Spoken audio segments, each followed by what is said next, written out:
အလုံးသောယောဂီသူတော်စင်များခုနှစ်ရက်တိုင်တိုင်ကြိုးစားအထောက်ကြမယ်တရားဘာဝနာလုပ်ငန်းပထမဦးဆုံးနေ့မှာဒါဦးဇင်းတို့လုပ်ပေးတရားအနေနဲ့စတင်ပြီးတော့တရားဒေသနာများတဏှာရီလောက်အချိန်ယူပြီးတော့နာယူခြင်းယူရမယ်နော်ဒီနေ့သာသနာတော်နှစ်2560ခုနှစ်ဘောဇာတက္ကီ1388ခုနှစ်နောင်တကူလာပြီးတော့တရက်2019ခုနှစ်4လပိုင်း12ရက်ညချမ်းခါကာလမှာရန်ကုန်တိုင်းဒေသကြီးလှည်ကူးမြို့တစ္ဆာရွှေစီကျောင်းတိုက်တွင်မှာစတုထကြိမ်မြောက်ရှင်ရင်ကျင်းပကြတဲ့ခုနှစ်ရက်တာတတိပဋ္ဌာန်ဘာဝနာတရားစခန်းပွဲမှာအလုံးသော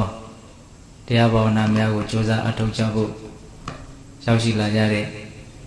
ယဟန်တော်များသီလရှင်များတရားကြီးဒကမာကြီးများတရားဘာဝနာလို့ကိုကြိုးစားအထောက်ဖို့ရောက်ရှိနေကြတဲ့ခုချိန်ခါကာလမှာတရားဘာဝနာအလုံးနဲ့ပတ်သက်ပြီးတော့တပိသဘောသူတော်ကောင်းတို့ကိုအရင်တို့တရားစကားပြောရမယ်ပေါ့။ဘာပြောခြင်းတော့အစီအစဉ်လေးတွေဘာလုပ်တာတော့ဆိုတော့ဒီတရားဘာဝနာလို့ကိုဘာကြောင့်အထောက်ကြရတာလဲဆိုတာလေးကိုအရင်တို့ပြောဖို့စီစဉ်ထားပါတယ်။တရားဘာဝနာလို့ကိုအထောက်နေကြတဲ့ပုဂ္ဂိုလ်တိုင်းဘာကြောင့်တရားအထောက်ရတာတော့လို့မေးရင်ရုပ်တရက်တော့လွယ်လွယ်ကူကူပြန်ပြီးတော့ပြောတတ်ဖို့တော့မလွယ်လှဘူးပေါ့နော်ပြောမယ်ဆိုရင်လည်းပဲအဖြေတွေကအမျိုးမျိုးဖြစ်နိုင်တယ်ပေါ့ဘာကြောင့်တရားဘာဝနာလုပ်ကိုအထောက်ကြရတာတော့ဘာကြောင့်သူတော်ကောင်းလုပ်ကိုဦးဇင်းတို့စူးစမ်းအထောက်ကြရတာတော့လို့မေးလို့ရှိရင်ဒီဘဝဒုက္ခတွေငြိမ်းပြီးတော့ချမ်းသာအစစ်အမှန်ဖြစ်တဲ့နိဗ္ဗာန်ဆိုတဲ့တရားကိုရဖို့တရားဘာဝနာလုပ်ကိုစူးစမ်းအထောက်ကြရတာပါဦးဇင်းတို့ကျေးတော်ရှင်မရှိစောဗျာကြီးရေးသားတော်မူခဲ့တဲ့ကမ္မထံတရားအထောက်ရခြင်းဤအကြောင်းဆိုပြီးတော့စာအုပ်သေးသေးလေးရှိအဲ့ဒီမှာဆိုတော့ဘုရားကြီးကဘာကြောင့်ကမ္မထံတရားကိုအထောက်ရတာလဲဆိုတဲ့မေးခွန်းကိုဒီယုတ်ဒီနံဒီဘဝဒီဒုက္ခတွေငြိမ်းပြီးတော့နိဗ္ဗာန်ချမ်းသာလို့ဆိုတဲ့စစ်မှန်တဲ့ချမ်းသာကိုရဖို့အတွက်ကမ္မထံဘာဝနာအလုပ်ကိုကြိုးစားအထောက်ကြရတာလို့ဒီလိုဆိုတော့ဘုရားကြီးကရှင်းပြအဲ့ဒီမှာဦးဇင်းတို့ဆိုတော့ဘုရားကြီးရှင်းပြတဲ့နောက်အကြောင်းအရာလေးတွေဒီနေရာပြင်ဆိုတော့ဘုရားကြီးရဲ့ဉာဏ်တော်ကိုအမိပြုတ်ပြီးတော့ရှင်းလို့လည်းပဲအဲ့ဒါကိုပြောခြင်းပါအဲ့ဒါဘဝဆိုတာတကယ်တမ်းကတော့နော်ဆင်းရဲဒုက္ခရဲ့အစုဝေးမျှတာပဲတရားဓမ္မတို့ဦးဇင်းတို့နားလေသည်ဖြစ်စေနားမလဲသည်ဖြစ်စေလက်ခံသည်ဖြစ်စေလက်မခံသည်ဖြစ်စေဘဝဆိုတာဆင်းရဲဒုက္ခရဲ့အစုပုံမျှတယ်ဘာဒုက္ခတွေရှိတော့မလွဲမရှောင်နိုင်တဲ့ဒုက္ခကစပြီးတော့ပြောရမယ်ဆိုရင်မွေးဖွားလာတဲ့ကစပြီးတော့တဖြည်းဖြည်းနဲ့အိုးလာတဲ့ဟောင်းလာအရည်သွေးတွေကျလာတယ်ဒါဒီဘဝဒီခန္ဓာဟာမလွဲမသွေတွေ့ရမယ်ကြုံရမယ်ဒီနေရာဖြင့်သူ့ရဲ့သဘာဝတရားအဲ့လိုအိုးလာရင်းနဲ့ဟောင်းလာရင်းနဲ့ပဲချွင်းချက်တွေများပြီးတော့ခန္ဓာကိုယ်ကြီးကနာကျင်မှုအခန့်ခက်မှုဆိုတဲ့ဒုက္ခဝေဒနာတွေနဲ့နှပန်းလုံးရပြန်နာခြင်းဆိုတဲ့တရားကိုတွေ့ရတယ်အဲ့ဒီလိုနဲ့ပဲခန္ဓာကိုယ်ကြီးကနောက်ဆုံးဘလို့မှသုံးစားလို့မရတဲ့အနေအထားမျိုးလျှောက်ပြီးတော့တဘောအတွက်အပြီးပိုင်ပျက်စီးခြင်းလို့ဆိုတဲ့မသေးခြင်းပဲနဲ့သေရတယ်ဆိုတဲ့ဒုက္ခကိုဆက်ပြီးတော့ရင်ဆိုင်ရတယ်အဲ့လိုအိုခြင်းနာခြင်းသေခြင်းဒုက္ခတွေကိုရင်ဆိုင်တဲ့နေရာမှာဒီအိုခြင်းနာခြင်းသေခြင်းနဲ့မတွေ့သေးခင်မှာလည်းပဲဒီဘဝရဲ့လောကရန်တရားတွေကိုတွေ့ရတာကြုံရတာတွေရှိတယ်။လောကဆိုတဲ့ဆိုရင်မှုပရိဒေဝဆိုတဲ့ငိုကြွေးမှုဒုက္ခဆိုတဲ့ကိုယ်ဆင်းရဲမှုဒေါမနတဆိုတဲ့စိတ်ဆင်းရဲမှုဥပါယတဆိုတဲ့ပြင်းစွာပင်ပန်းမှုဆိုတဲ့ဒီဒုက္ခတွေကလည်းပဲဒီကရမတို့ဦးဇင်းတို့တွေဘဝခန္ဓာရလာလို့ရှိရင်အခါအလျော်စွာတွေ့ရတယ်ကြုံရတယ်ရင်ဆိုင်ရတယ်။တော့ဒါတွေကိုကြည့်လို့ရှိရင်ဘဝဆိုတာဘာလဲလို့မေးရင်ဘဝဆိုတာဒုက္ခရဲ့အစုပုံပဲဧဝမေတ္တကေဝလတ္တဒုက္ခကန္တတသမုဒယဟောတိလို့လိစ္ဆမုပ္ပါဒေသနာမှာပေးတဲ့ဘောင်းသူတော်ကောင်းတို့အလုံးရထားတဲ့ဒေသနာပိုင်းစာလေးရှိတယ် ဒီစင်ဆက်မပြတ်အကြောင်းအကျိုးဆက်ဆက်ပြီးတော့ဖြစ်ပေါ်နေတဲ့ဒီယုတ်ဒီနံဒီသဘောဝတရားဆိုတာဧဝမေတ္တတကေဝလတ္တဒုက္ခခန္ဓာတသမုဒယဟောတိတဲ့တက်သောဒုက္ခရဲ့အစုအဝေးမျှတာဖြစ်တယ်လို့မြတ်စွာဘုရားဟောတယ်အဲ့ဒါဘဝမှာအဲ့လိုသေဆုံးပြီးတော့လည်းပဲဒုက္ခတွေကပြီးသွားရောလားဆိုတော့မပြီးဘူးထပ်ပြီးတော့မွေးဖွားရတယ်ဆိုတဲ့ဒုက္ခဇာတိတပံရလာပြီဆိုတာနဲ့စောစောကပြောတဲ့အတိုင်းတစ်ခါတစ်ပတ်လဲသွားပြန်တယ်အိုရတယ်နားရတယ်သေရတယ်အဲ့လိုနဲ့တဘဝပြီးတော့ဒကာမတို့ဦးဇင်းတို့တွေရဲ့နော်အနေထားဆင်းရဲဒုက္ခကိုပဲဖြတ်တန်းရတယ်ဆင်းရဲဒုက္ခကိုပဲတွေ့ကြုံရတယ်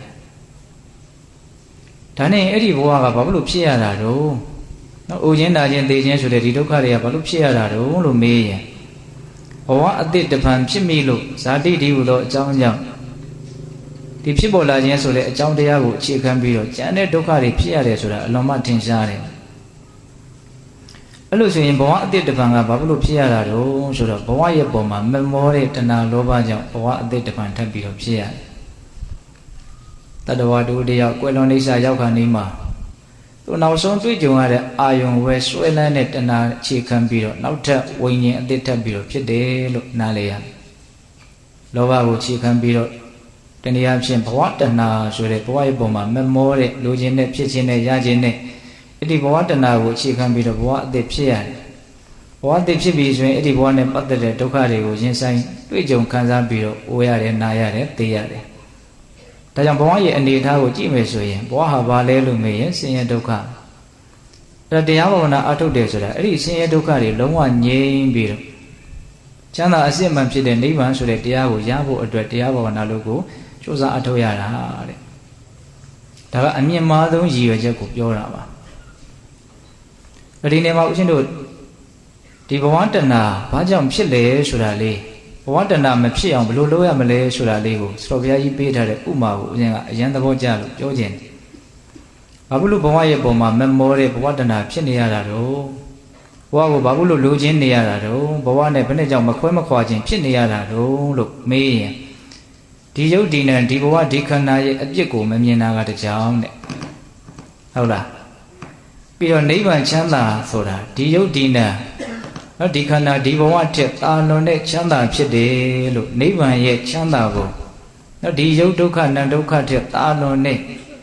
နော်နိဗ္ဗာန်ချမ်းသာကိုမသိမမြင်ခြင်းကတကြောင်တဲ့အကြောင်းဘယ်နှကြောင်းပြတာနှစ်ကြောင်းပြတာနော်ယုတ်နံဘဝဒုက္ခကိုယုတ်နံဘဝဒုက္ခရဲ့အပြစ်ကိုမမြင်တာကတကြောင်နော်ဒီယုတ်ဒီနံနဲ့တာလွန်တဲ့နိဗ္ဗာန်ချမ်းသာရဲ့အနေအထားကိုမသိမမြင်တာကတကြောင်ဒါကြောင့်မလို့ဘဝရဲ့ပုံမှာမမောတဲ့ဘဝတဏှာဆိုတာဖြစ်တာတဲ့အခြေခံကြကြလေးပြောတာပေတလို့တေးချာလေးစဉ်းစားပြီးတော့နားထောင်ရနော်တရားဘာဝနာလို့ဘာကြောင့်အထောက်ရတယ်လဲဆိုတဲ့မေခွန်းရဲ့အဖြေကိုရှင်းနေတာဟုတ်လားအဲ့ဒီမှာဆိုဘုရားကြီးကဥမာဘလို့ပေးတော့ဆိုတော့နော်အလွန်ခေါင်းပါတဲ့အရက်ဒေသမှာနေနေတဲ့ဆင်းရဲသားတယောက်အစိုက်လို့ပြောလို့လည်းပဲတိတ်အစင်မပြေဘူးလမ်းပန်းဆက်တွေရလည်းညံဖြင်းရာသီဥတုကလည်းဆိုးဝါနော်အလွန်ခေါင်းပါတဲ့ဆင်းရဲတဲ့ပူလောင်တဲ့အရက်ဒေသမှာမွေးဖွားလာတဲ့ဆင်းရဲသားတယောက်နော်အဲ့ဒီဆင်းရဲသားဟာအဲ့ဒီအရက်ဒေသမှာမပျော်ဘူးလားဆိုတော့ပျော်တယ်တဲ့ဘာလို့ပျော်ရတာတော့သူအဲ့ဒီအရက်ဒေသမှာဘာလို့ပျော်နေတာတုံးဆိုတော့အကြောင်းတစ်မျိုးရှိတယ်တဲ့အဲ့ဒီအကြောင်းကဘာလို့ဆိုတော့သူ့အရက်ဒေသရဲ့အပြစ်ကိုမမြင်တာကတကြောင်ဟုတ်လားသူ့အရက်ဒေသထက်တာလွန်တဲ့တာယာဝါပြောတဲ့စိုက်လို့ပြုလို့ကောင်းတဲ့ရာသီဥတုကောင်းတဲ့နောက်ကူလို့တန်းလို့ကောင်းတဲ့လမ်းပန်းဆက်သွယ်ရေးကောင်းတဲ့အစကားရသူ့အရက်ဒေသထက်တာလွန်တဲ့အရက်ဒေသရှိနေတယ်ဆိုတာကိုမသိတာကတကြောင်အကြောင်းဝင်တဲ့အကြောင်းတော့များနော်ကိုယ်နေရာလေးကိုတော့ကောင်းတယ်ထင်နေကြတာဟုတ်လားကိုယ်နေရာထက်တာလွန်တဲ့နေရာရှိတယ်ဆိုတာကိုမသိအဲ့တော့ကိုယ်နေရာကိုယ်ဒေသရဲ့အပြစ်ကိုမမြင်တာကတကြောင်ကိုယ်နေရာထက်တာလွန်တဲ့ချမ်းသာတဲ့အရက်ဒေသရှိတယ်ဆိုတာကိုမသိတာကတကြောင်အဲ့ဒီအကြောင်းနဲ့အကြောင်းကြောင့်အဲ့ဒီဆင်းရဲသားအဲ့ဒီသူ့ရဲ့ခေါင်းပါတဲ့အရက်ဒေသမှာပဲသူဘာဖြစ်နေတော့ပြောနေတယ်တဲ့ပြောနေသေးတယ်များအဲ့ဒီအရက်ဒေသမှာနေရတဲ့အနေအထားနဲ့တွေ့ကြုံရမယ့်ဒုက္ခတွေကသူ့အတွက်ရှင်ဆိုင်ရမှာပဲဟုတ်ရဲ့လားအဲ့ဒါဆိုကြီးကအဲ့ဒါကိုဥမာပေးတာအဲ့ဒီဆင်းရဲသားလိုပဲတဲ့ဒကာမတို့ဦးဇင်းတို့တွေဟာကိုယ့်ဘဝကိုယ်ခန္ဓာဒီယုတ်ဒီနံရဲ့အပြစ်ကိုမမြင်တာကတကြောင်ဟုတ်လားဒီယုတ်ဒီနံထက်တာလွန်တဲ့နိဗ္ဗာန်တည်းဟူသောချမ်းသာကိုမမြင်တာကတကြောင်အဲ့ဒီအကြောင်းနှစ်ခုကြောင့် ဒီဘဝဒီယုတ်ဒီနာရဲ့ပုံမှာတာယာမှုဆွဲလန်းမှုမမောမှုဆိုတာကြီးကဖြစ်နေတာအဲ့ဒါကြီးဖြစ်နေသေးသမျှဘဝအတိတ်တပံဖြစ်ခြင်းဆိုတာလည်းဖြစ်လာမှာပဲဘဝအတိတ်တပံဖြစ်ပြီဆိုလို့ရှိရင်အဲ့ဒီဘဝနဲ့ပတ်သက်တဲ့ဒုက္ခတွေကိုရင်ဆိုင်ဖြတ်သန်းပြီးတော့နောက်ဆုံးအိုးနာသေးပြီးတော့ဒီလိုနဲ့ပဲဒုက္ခဆက်ကြီးဆက်ပြီးတော့လက်ပတ်မယ်ပေါ့ဟုတ်လားအဲ့လိုဆိုလို့ရှိရင်ဦးဇင်းတို့ဘဝတဏှာမဖြစ်အောင်ဒီဘဝဒီခန္ဓာရဲ့အဖြစ်ကိုလည်းမြင်အောင်ကြည့်ရမယ်နိဗ္ဗာန်ရဲ့ချမ်းသာပုံကိုလည်းပဲသိအောင်ကြိုးစားရမယ်အဲ့ဒါကမ္မထံဘာဝနာတရားကိုအထုတ်ခြင်းအပြင်ဒီဘဝဒီခန္ဓာရဲ့သဘောမှန်ဖြစ်တဲ့အဖြစ်တွေကိုလည်းမြင်လာနိုင်တယ်နိဗ္ဗာန်ချမ်းသာကိုလည်းမျက်မှောက်ပြုနိုင်တယ်ဆိုလိုတာကဒီယုတ်ဒီနဲ့ဒီဘဝရဲ့အဖြစ်ကိုမြင်ဖို့အတွက်နိဗ္ဗာန်ချမ်းသာကိုမျက်မှောက်ပြုနိုင်ဖို့အတွက်တရားဘာဝနာအလုပ်ကိုအထုတ်ရတာအဲ့လိုဘဝခန္ဓာရဲ့အဖြစ်ကိုလည်းမြင်မယ်နိဗ္ဗာန်ချမ်းသာကိုလည်းမြင်မယ်ဆိုရင်ဒီဘဝရဲ့ပုံမှာအဲ့ဒီပုဂ္ဂိုလ်ကမမောတဲ့စိတ်ရှိနိုင်မလားမရှိနိုင်ဘူးခုနတုန်းကဆင်းရဲသားတယောက်ကိုယ့်ရဲ့ဒေတာရဲ့အပြစ်တွေကိုလည်းမြင်မယ်။ယောဂလည်းထူပြောလိုက်တာနော်မိုးလေဝသကလည်းခေါင်းမလိုက်တာနော်မြေကလည်းဘာမှလောက်ကန်စံကောင်းကြက်တီကိုဟုတ်လားတခိုးဓမြလည်းပေါ်မှာပေါ်ဟာအစရှိတဲ့ဖြင့်ဘယ်နာလေးမှကောင်းတာမရှိဘူးလို့သူ့ရဲ့ဒေတာရဲ့အပြစ်ကိုလည်းမြင်မယ်။အလွန်ตายာဝါပြောတဲ့နေရာကိုလည်းသူသိမယ်ဆိုရင်သူတေချာပေါက်ပြောင်းသွားမှာပဲဟုတ်တယ်မို့လား။အဲ့ဒီဥမာအလွန်ကောင်းတယ်လို့ဦးဇင်းထင်တယ်ဟုတ်လား။ဒါကြောင့်တရားဘာဝနာအထုတ်တယ်ဆိုတာဘာလဲလို့မေးရင်ဒီဘဝဒီခန္ဓာရဲ့အခြေအနေမှန်ကိုသိပြီးတော့ဒီဘဝဒီခန္ဓာထက်သာလွန်မြင့်မြတ်တဲ့ချမ်းသာဖြစ်တဲ့နော်နိဗ္ဗာန်ချမ်းသာကိုမျက်မှောက်ပြုနိုင်ဖို့အတွက်တရားဘာဝနာလုပ်ကိုအားထုတ်ရတာဘလို့အားထုတ်ရမှာလဲဆိုတာကိုတော့ဦးဇင်းတို့ပြီးတော့ပြောမှာပါပိဋကတို့လည်းပဲအလုံးဒါကတော့ထိုင်လျောက်ရုပ်လည်းကျွမ်းကျွမ်းကျင်ကျင်သိထားကြပြီးသားပါဟုတ်လာ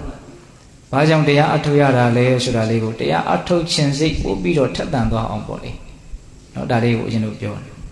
်ဒါကတော့ဦးဇင်းတို့အမြင့်မားဆုံးရည်ရွယ်ချက်လို့ဆိုရမယ်။ဦးဇင်းနာခြင်းသိခြင်းဆိုတဲ့ဒီဘဝခန္ဓာဒုက္ခတွေချုပ်ငြိမ်းပြီးတော့နိဗ္ဗာန်ဆိုတဲ့စစ်မှန်တဲ့ချမ်းသာကိုရရှိနိုင်ဖို့အတွက်တရားဘာဝနာလုပ်ကိုအထောက်ရတယ်။ဆက်ပြီးတော့လည်းရည်ရွယ်ချက်ကလေးတွေအကျိုးကျေးဇူးလေးတွေတနည်းအားဖြင့်သိနိုင်မြင်နိုင်တဲ့သိလွယ်မြင်လည်တဲ့အကျိုးကျေးဇူးလေးတွေကိုလည်းပဲပြောရအောင်မယ်။နောက်ကမ္မထံဘာဝနာကိုအထောက်ရင်ရရှိမဲ့အကျိုးကျေးဇူးတနည်းအားဖြင့်ဒီအကျိုးကျေးဇူးကိုပဲရည်ရွယ်ချက်တစ်ခုအနေနဲ့ထားပြီးတော့အထုတ်တဲ့နယ်ဆိုတာလေးကိုဦးဇင်းဆက်ပြီးတော့ပြောပါမယ်အဲ့ဒါဘာပြောချင်တော့ဆိုတော့တရားဘာဝနာလို့အထုတ်တယ်ဆိုတာ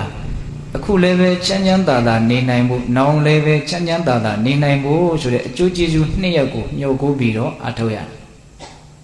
ဒါအနှစ်ချုပ်ပဲနော်အခုလောလောဆယ်ပြစ္ဆုတ်ပံတနည်းအားဖြင့်ဒီပြစ္ဆုတ်ပံဘဝလို့လည်းဆိုနိုင်တယ်ပေါ့နော်အခုလောလောဆယ်အနေထားလေးလို့လည်းဆိုနိုင်တယ်အခုလည်းပဲချမ်းသာဖို့အစဉ်ပြေဖို့အေးချမ်းဖို့ဟုတ်လားပြည့်စုံပြီလားမပြည့်စုံသေးဘူးဘာကျန်နေတော့နောင်လည်းပဲချမ်းသာဖို့ပြည့်စုံဖို့အစဉ်ပြေပြေနေနိုင်ဖို့ဓမ္မသာလေးဒကာဓမ္မတို့ဥယျာဉ်တို့တရားဒေသနာရဲ့တရားဘာဝနာရဲ့အကျိုးကျေးဇူးကိုပြည့်စုံတယ်လို့ဆိုရမယ်ဟုတ်လားတော့ဒီနေရာမှာဥယျာဉ်တို့နောင်မှာချမ်းသာဖို့ဆိုတာကပြောလေအများကြီးရှိတယ်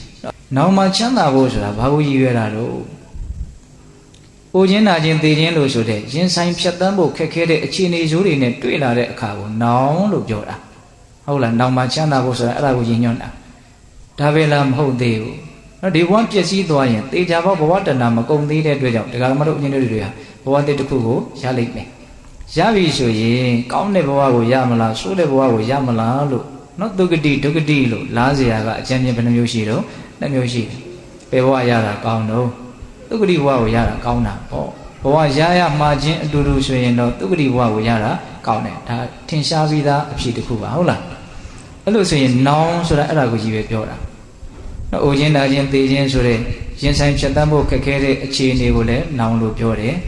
နောက်ဘဝဆိုတာကိုလည်းနောင်လို့ပြောတယ်တော့တရားဘာဝနာအထုတ်တယ်ဆိုတာအခုလဲချမ်းသာဖို့နောင်လဲချမ်းသာဖို့ဆိုတာဒီလိုကြည်ကြည်ပြည့်ပြည့်နားလည်ရမှာဟုတ်ရဲ့လားအခုလည်းပဲနှလုံးစေဝငြင်းငြင်းအေးအေးချမ်းချမ်းသာသာနေနိုင်မှုနော်အိုခြင်းနာခြင်းသိခြင်းဆိုတဲ့ရင်ဆိုင်ဖြတ်တန်းဖို့ခက်ခဲတဲ့အခြေအနေဆိုးနဲ့တွေ့လာရင်လည်းပဲတည်တည်ငြိမ်ငြိမ်အေးအေးချမ်းချမ်းရင်ဆိုင်နိုင်ပြီးတော့အလွန်ကောင်းမွန်တဲ့ဘဝတစ်ခုကိုရရှိဖို့ဒါကနောင်လဲချမ်းသာဖို့ဆိုတာအဲ့ဒါကိုပြောတာအဲ့ဒီလိုမျိုးအခုလဲချမ်းသာတဲ့အနေအထားနောင်လဲချမ်းသာတဲ့အနေအထားမျိုးကိုရောက်အောင်ဒီတရားဘာဝနာအလောက်ကကောင်းကောင်းကြီးအာမခံနိုင်တယ်အဲ့ဒီအကျိုးကျေးဇူးနှစ်ရပ်ကိုရရှိဖို့အတွက်ဒီတရားဘာဝနာလုပ်ငန်းကတေချာပေါက်ဒကာဓမ္မတို့ဥယျာဉ်တို့လှုပ်ထားတဲ့ပုဂ္ဂိုလ်တွေအာမခံချက်ရှိတယ်အဲ့ဒါကိုဥယျာဉ်တို့ပညာပရိဟိနသုတ်တံဆိုပြီးတော့မြတ်စွာဘုရားဟောထားတဲ့သုတ်တံမှာအတိလင်းတွေ့ရတယ် အဲ့ဒီသုတ်တန်လေးလည်းဦးဇင်းကအရန်သဘောကျတယ်သူတစ်ဖြင့်တရားဘာဝနာလုပ်ကိုကြိုးစားအထောက်ဖို့စိတ်ဝင်စားကြတဲ့နော်ပညာကိုစိတ်ဝင်စားကြတဲ့ပုဂ္ဂိုလ်တွေအတွက်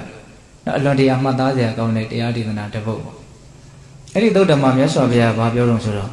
ယဟန်တို့တဲ့ဝိပဿနာပညာမဲ့ပညာဖို့ပညာလို့ဆိုတဲ့အလွန်မြင့်မားတဲ့ဒီပညာရက်တွေမှာဆုံးရှုံးကြတဲ့ပုဂ္ဂိုလ်တွေဟာလူဘဝကြီးမှာကောင်းကောင်းဆုံးရှုံးကြတဲ့ပုဂ္ဂိုလ်တွေပဲတဲ့ဒီကနေ့စပြောတာနော်ဝိပဿနာပညာဆိုတာဒီဘဝခန္ဓာမှာဖြစ်ပေါ်နေတဲ့ရုပ်တဏ္ဍသဘာဝတရားတို့ရဲ့မတည်မြဲတဲ့သဘာဝကိုကောင်းကောင်းသိတာနားလည်တာကိုဝိပဿနာပညာဟုတ်လားဘာပဲဖြစ်လာပြီးဆုံးပြောက်ွယ်သွားတာကြီးပဲလို့ရုပ်နံတရားတို့ရဲ့နော်ဖြစ်ပေါ်လာပြီးတဲ့နောက်မရှိတော့တဲ့သဘောနော်ဖြစ်ပေါ်လာပြီးတဲ့နောက်မရှိတော့တဲ့သဘောဒါကိုကောင်းကောင်းသိတာမြင်တာနားလည်တာကိုဘာလို့ခေါ်တော့ဝိပဿနာပညာအဲ့ဒီဝိပဿနာပညာကိုရင့်ကျက်အောင်ပွားများလို့သစ္စာလေးပါးကိုမြန်တွင်ပေါက်ပြီးတော့သိမယ်ဆိုရင်အဲ့ဒီသိတဲ့ပညာကိုမဲ့ပညာဖို့ပညာသူကတော့နိဗ္ဗာန်ချမ်းသာကိုတောင်မျက်မှောက်ပြုနိုင်တဲ့အထိအရေးသွေးမြင့်နေပေါ့ဟုတ်လားအဲ့ဒီဝိပဿနာပညာအရိယာမဲ့ပညာကိုမရရှိလိုက်ဘဲနဲ့ဆုံးရှုံးသွားတဲ့ပုဂ္ဂိုလ်တွေကဘဝမှာကောင်းကောင်းဆုံးရှုံးရတဲ့ပုဂ္ဂိုလ်တွေလို့မြတ်စွာဘုရားပြောတာ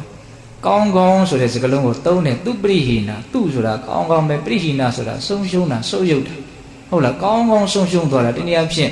ခေတ်စကားလေးနဲ့ပြောရမှာဆိုတော့ဒီကောင်တော့ကောင်းကောင်းထိတာပဲကွာလို့တချို့အခြေအနေဆိုးတွေနဲ့တွေ့တော့ရင်ကိုကလည်းတိတ်ပြီးတော့အဲ့ဒီလူကိုမတည့်ဘူးဆိုရင်အဲ့လိုမျိုးပြောကြတာမရှိဘူးလားကောင်းကောင်းထိသွားတာပဲဟုတ်လားခုလည်းပဲမြတ်စွာဘုရားအဲ့လိုသုံးတာပညာချွေရင်းတဲ့ပုဂ္ဂိုလ်တွေကဘဝမှာပါလဲတော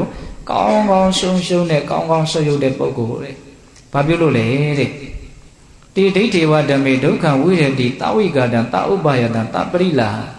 ာကာယတ္တဗေဒပရမရဏဒုက္ခတိပါတိကင်္ခာအကြောင်းပြချက်နှစ်ချက်မြတ်စွာဘုရားပေးတယ်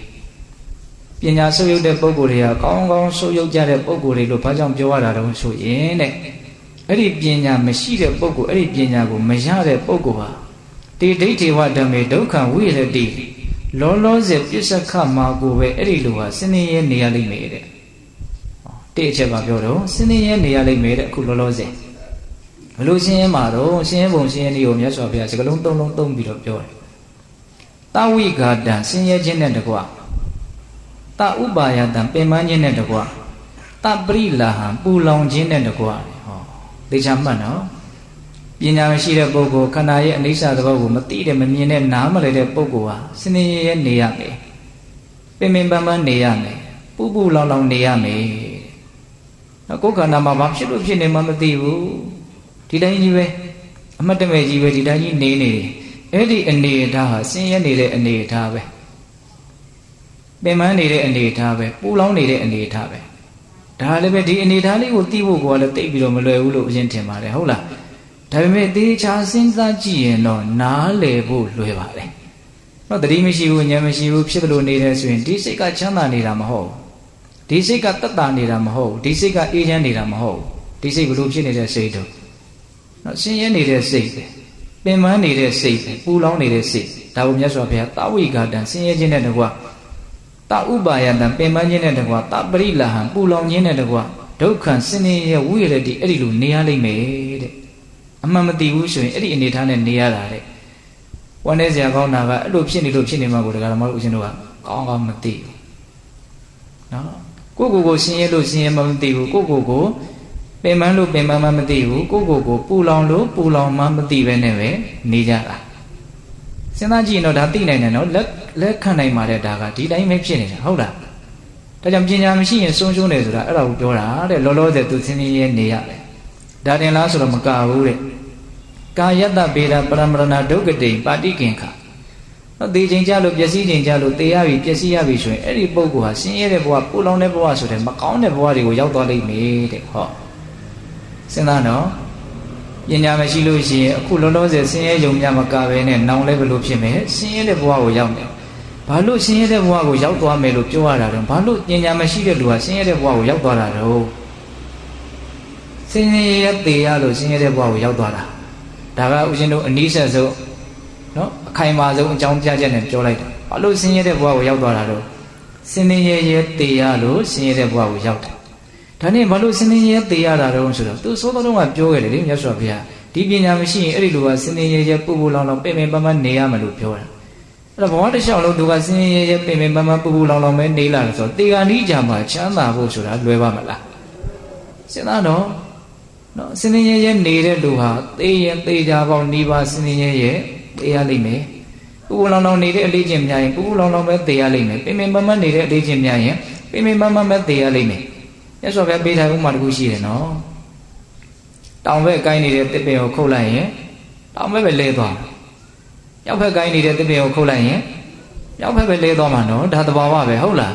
ပူလောင်လောင်ပင်ပင်ပန်းပန်းစင်းရဲအနေများရင်တော့အဲ့လိုပဲစင်းရဲသေပြီးတော့စင်းရဲသေရင်တော့စင်းရဲနေရတဲ့ဘဝကိုရောက်သွားမယ်တဲ့ဒါကြောင့်ပညာမရှိတဲ့ပုဂ္ဂိုလ်ပညာကိုရအောင်မလုပ်တဲ့ပုဂ္ဂိုလ်တွေတနည်းအားဖြင့်ဒီတရားဘာဝနာလုပ်ဖို့အောက်ထုတ်ပြီးတော့သိနေသိလိုက်တာကိုသိအောင်မလုပ်ကြတဲ့ပုဂ္ဂိုလ်တွေဟာအခုလည်းပဲဆင်းရဲတယ်ဆင်းရဲသိပြီးတော့နောက်လည်းပဲဆင်းရဲတဲ့ဘဝတွေကိုရောက်လိမ့်မယ်တဲ့ဘာကောင်းနိုင်နေတော့ဘာမှမကောင်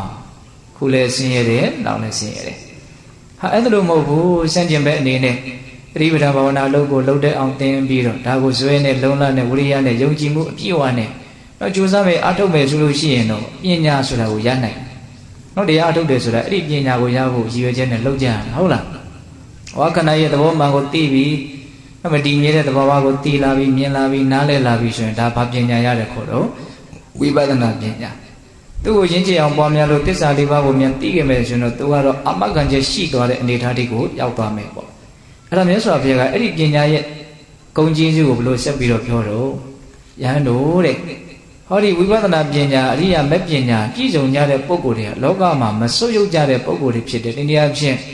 အကြီးပွားတိုးတက်ကြတဲ့ချမ်းသာမှုနဲ့ပြည့်စုံကြတဲ့ပုဂ္ဂိုလ်တွေဖြစ်တယ်တဲ့အလွန်ကောင်းတယ်ပေါ့နော်ဘာဖြစ်လို့တော့တေဒိဋ္ဌိဝဓမေဒုက္ခံဝိရတိအဝိဂဒအနုပါယတအပရိလာကာယတဗေဒပရမရဏတုကတိပါတိကင်္ခဒီပညာရှိရင်အလွန်ကောင်းမွန်တဲ့ပြည့်စုံခြင်းဖြင့်ပြည့်စုံတယ်လို့ပြောတယ်ဘာကြောင့်လဲသူ့လည်းအကြောင်းပြချက်နှစ်ချက်ပေးတယ်တေဒိဋ္ဌိဝဓမေဒုက္ခံဝိရတိလုံးလုံးစီအဲ့ဒီပုဂ္ဂိုလ်ချမ်းချမ်းသာသာနေရမယ်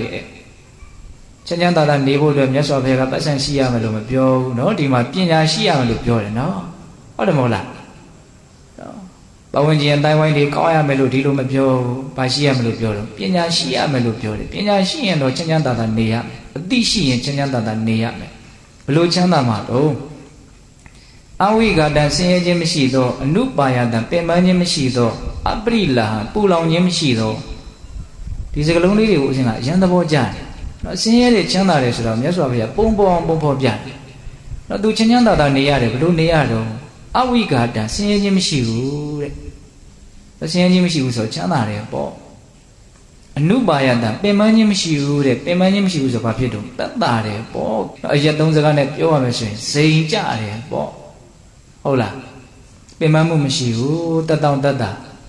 ဟုတ်လားပြီးတော့ဗါလဲတော့အပရိလာပူလောင်မှုမရှိဘူးတဲ့ပူလောင်မှုမရှိဘူးဆိုပါငြင်းအေးတယ်ပေါ့ပူလောင်လောင်မရှိဘူးငြင်းငြင်းအေးလေးနေရတယ်ဘာရှိရင်တော့ပညာရှိရင်ပြောတာနော်အဲ့လိုလို့ချမ်းသာတယ်ဆိုတာအဲ့ဒီအနေထားမျိုး၃ခုနဲ့ပြည့်စုံတဲ့ချမ်းသာခြင်းကိုပဲခံစားရမှာအလွန်လေးနေတဲ့ချမ်းသာလို့မဆိုနိုင်ဘူးလားဆိုနိုင်တယ်ဒါရင်လားဆိုတော့မကဘူးတဲ့ကာယတဗေဒပရမရဏတုကတိပါတိကင်္ခခန္ဓာကိုယ်ပျက်စီးလို့ပျက်စီးခြင်းကြလို့ပျက်စီးရပြီဆိုတာနဲ့ကောင်းမွန်တဲ့ချမ်းသာတဲ့ဘဝကိုအဲ့ဒီလိုရလိမ့်မယ်ရောက်လိမ့်မယ်လို့တေချာပေါက်မျှော်လင့်အပ်တယ်ပါတိကင်္ခမျှော်လင့်အပ်တယ်တေချာပေါက်ရလိမ့်မယ်ပညာနဲ့ပြည့်စုံရင်နောက်ဘဝချမ်းသာတဲ့ကောင်းမွန်တဲ့ဘဝကိုရမယ်လို့ပြောတာဒီနေ့မှာဘဝဆိုရင်ဘယ်ဘဝပဲဖြစ်ဖြစ်ဒုက္ခသစ္စာဆိုတာပိဿတို့ကြားဥပါတယ်ဟုတ်လားသို့တော်လည်းပဲအဲ့ဒါကသစ္စာရှုတော့ကပြောတာပေါ့နော်ဘဝအချင်းချင်းနှိုင်းစာလိုက်ရင်တော့မြင့်တဲ့ဘဝနှိမ့်တဲ့ဘဝဆင်းရဲတဲ့ဘဝချမ်းသာတဲ့ဘဝဆိုတာတွေတော့ရှိမနေဘူးလားနော်အပေလေးပုံနဲ့နှိုင်းစာရင်လူဘဝနတ်ဘဝမြမဘဝဆိုတာချမ်းသာတဲ့ဘဝလို့ပြောလို့မရဘူးလားရနော်ဘဝရမှချင်းအတူတူရှင်တော့ကောင်းတဲ့ဘဝကိုရတာအဆင်မပြေဘူးလားပြေတယ်ဘာကြောင့်အဲ့ဒီပုဂ္ဂိုလ်ကကောင်းမွန်တဲ့ဘဝကိုရတာတော့ဆိုတော့ပြောရရင်ချမ်းချမ်းသာသာကောင်းကောင်းမွန်မွန်သေသွားလို့ချမ်းသာတဲ့ကောင်းမွန်တဲ့ဘဝကိုရတာဟုတ်တယ်မဟုတ်လားဒါဘာလို့ချမ်းချမ်းသာသာသူသေသွားတာလို့ဆိုတော့ချမ်းချမ်းသာသာအနေများလို့ဟောမှာတက်တောင့်တက်တာဆိုတာကဒီစကလုံးရဲ့အဓိပ္ပာယ်ကလည်းပဲနော်ပြီးပြင်းပြင်းလေးလေးနက်နက်သိဖို့တော့လည်းပဲလိုမယ်လို့ထင်တယ်နော်အမမလို့ရတာလေးလောက်ကိုပဲတက်တာတယ်လို့ပြောလို့မရဘူးနော်တကယ်တက်တာတဲ့အနေအထားကနော်အဆင့်အမျိုးမျိုးရှိမယ်လို့ဦးရင်ထင်တယ်ဟုတ်လားတချို့တရားအထုတ်ရင်းနဲ့ခန္ဓာကိုယ်ကြီးကပေါ်ပြီးတော့နော်လေးနေတာမရှိဘူးလို့တောင်ပြောတယ်ဟုတ်လားသူခန္ဓာဝန်းကိုယ်ကဆိုဘာဖြစ်နေတော့ပေါ်နေတယ် ဒီတိုင်းကြီးနေနေကိုကြည့်လိုက်ရင်တော့ရှောက်တယ်ကဓမ္မတို့ဦးဇင်းတို့အခုကြည့်လိုက်နော်ဘာတွေ့မလို့ဆိုတော့ဒုက္ခဝေဒနာကိုတွေ့နိုင်တယ်နော်တဏှာကိုရဲ့မတတ်တာတဲ့သဘောရှိတယ်နော်ရို့ကြနေတယ်ပင်ပန်းနေတယ်ဒါကြီးကိုထိန်းထားရတယ်ရှိတယ်မို့လားချမ်းသာနေတာလားဆင်းရဲနေတာလားလို့မေးရင်ချမ်းသာနေတာတော့မဟုတ်နော်ချမ်းသာနေတာမဟုတ်ဘူးနော်ဆင်းရဲတဲ့ဘက်ကိုအလေးထားမနေဘူးလားအားနေတယ်တေချာကြည့်ကြည့်လိုက်ဟုတ်လားအေးအဲ့တော့တရားဘာဝနာလုပ်ကိုအားထုတ်လို့တကယ်အသိဉာဏ်ပညာမြင်မလာပြီဆိုရင်အဲ့ဒီပုဂ္ဂိုလ်ကဘယ်လိုဖြစ်တော့နော်တတ်တာတယ်တဲ့ပင်ပန်းမှုမရှိဘူးဒါရင်လားမကဘူးအပရိလာဟံပူလောင်မှုမရှိဘူးတဲ့နှလုံးစိတ်ဝမ်းအေဂျင့်နော်စိတ်ပူတာတွေမရှိဘူးစိတ်ဆင်းရဲတာတွေလည်းမရှိဘူးစိတ်ပူတာမရှိလို့စိတ်ရဲ့ကိန်းရရုပ်ကြီးရလည်းပဲမပူတော့ဘူးပေါ့များသောအားဖြင့်စိတ်ကပူလို့ရုပ်ကပူရတာများတယ်ဟုတ်လားစိတ်ကတကယ်အေးလာပြီဆိုလို့ရှိရင်စိတ်ရဲ့မိရရုပ်လည်းမအေးနိုင်ဘူးလားအေးလာနိုင်အဲ့ဒါမြတ်စွာဘုရားချမ်းသာပုံချမ်းသာနည်းလေးကိုအဲ့လိုပြောတာနော်တောင်းအဝိဂဒံဆင်းရဲခြင်းမရှိသောအနုပါယတံပင်ပန်းခြင်းမရှိသောအပရိလာဟံပူလောင်ခြင်းမရှိသောဒီလိုအနေထားမျိုးနဲ့အဲ့ဒီပုဂ္ဂိုလ်ကဒုက္ခချမ်းချမ်းသာသာဝိရဒိနေရလိမ့်မယ်နော်ဒါလည်းမကဘူးခန္ဓာကိုယ်ပျက်စီးလို့တေးရပြီဆိုတာနဲ့ဘာဖြစ်မလဲချမ်းသာတဲ့ဘဝကိုရမယ်တဲ့တပိတဲ့ကောင်းတဲ့ကောင်းတို့တရားဘာဝနာလုပ်ဆိုတာအခုလဲချမ်းသာဖို့နောင်လဲချမ်းသာဖို့အတွက်ရည်ရွယ်ပြီးတော့လုပ်ရတယ်ဆိုရင်အဲ့ဒီရည်ရွယ်ချက်ကိုပြည့်ဝစေနိုင်တယ်ဆိုတာဒီဒေသနာကအခိုင်အလုံနဲ့တက်သေးလို့မဆိုနိုင်ဘူးလားဒါကအာဂမယုတ်တိကိုပြောတာပါနော်တဘာဝယုတ်တိအနေနဲ့ပြောမယ်ဆိုရင်လည်းတရားဘာဝနာလုပ်ဖို့အထုပ်ပြီးတော့ဘဝမှာငြိမ်းငြိမ်းချမ်းချမ်းလေးနော်ကြည်ရတာမြင်ရတာကိုကတခါတည်းနှလုံးစိတ်ဝမ်းကိုကြည်နူးသွားစေနိုင်တဲ့ပုံကိုယ်တွေဟာသေပြီဆိုတော့လည်းပဲချမ်းချမ်းသာသာသေပြီးတော့နော်ဘဝမှာတိတ်ခါရှိရှိအဲ့လိုအတုယူစရာကောင်းတော့အောင်နော်တရားဘာဝနာနဲ့နေသွားပြီးတော့ဩသူ့မှာနေတော့လဲချမ်းချမ်းသာသာသေတော့လဲချမ်းချမ်းသာသာဘယ်ဘဝရောက်သွားတယ်ဆိုတာမသိရပေမဲ့လို့ကောင်းတဲ့ဘဝရောက်မှာပဲလို့လည်းပဲတေချာပေါ့မှန်းနိုင်တော့တဲ့လူတွေလောကမှာမရှိဘူးလားရှိတယ်အဲ့ဒါလည်းပါလေခိုင်လုံးနဲ့သက်သေးပဲနော်တရားဘာဝနာလုပ်သည်အခုလဲချမ်းသာသေးတယ်နောက်လဲချမ်းသာသေးတယ်ဆိုတာဒါခိုင်လုံးနဲ့လုပ်ဒါကြောင့်ပိဋကပေါင်းသူတို့ကောင်းတို့အခုလည်းပဲချမ်းသာမှုရှိအောင်ပြစ္ဆကချမ်းသာကိုရည်ကိုးပြီးတော့လေမျှော်ကိုးပြီးတော့လေတရားဘာဝနာလုပ်ကိုကြိုးစားကြရမယ်။နောင်မှာလည်းချမ်းသာဖို့ဆိုတဲ့ရည်ရွယ်ချက်နဲ့တရားဘာဝနာလုပ်ကိုလည်းကြိုးစားကြရမယ်။အဲ့ဒီနေရာမှာနောင်ဆိုတာလေးကိုလည်းပဲနော်အလေးထားပြီးတော့စဉ်းစားသိချင်းမရောက်သေးပါဘူးဆိုပြီးတော့ခပ်ပေါ်ပေါ်လေးတော့လှုပ်ထားလို့မသိတော့ဘူးပေါ့နော်။မရောက်သေးတော့လည်းပဲတေချာပေါက်ရောက်လာမှာနော်။မရောက်တော့ဘူးမဟုတ်ဘူးနော်မရောက်သေးတာပဲရှိတယ်။ဟုတ်လား။အကြီးကြီးငယ်ငယ်သိချင်းတရားဆိုတာကတော့ရှောင်လို့မရဘူးလ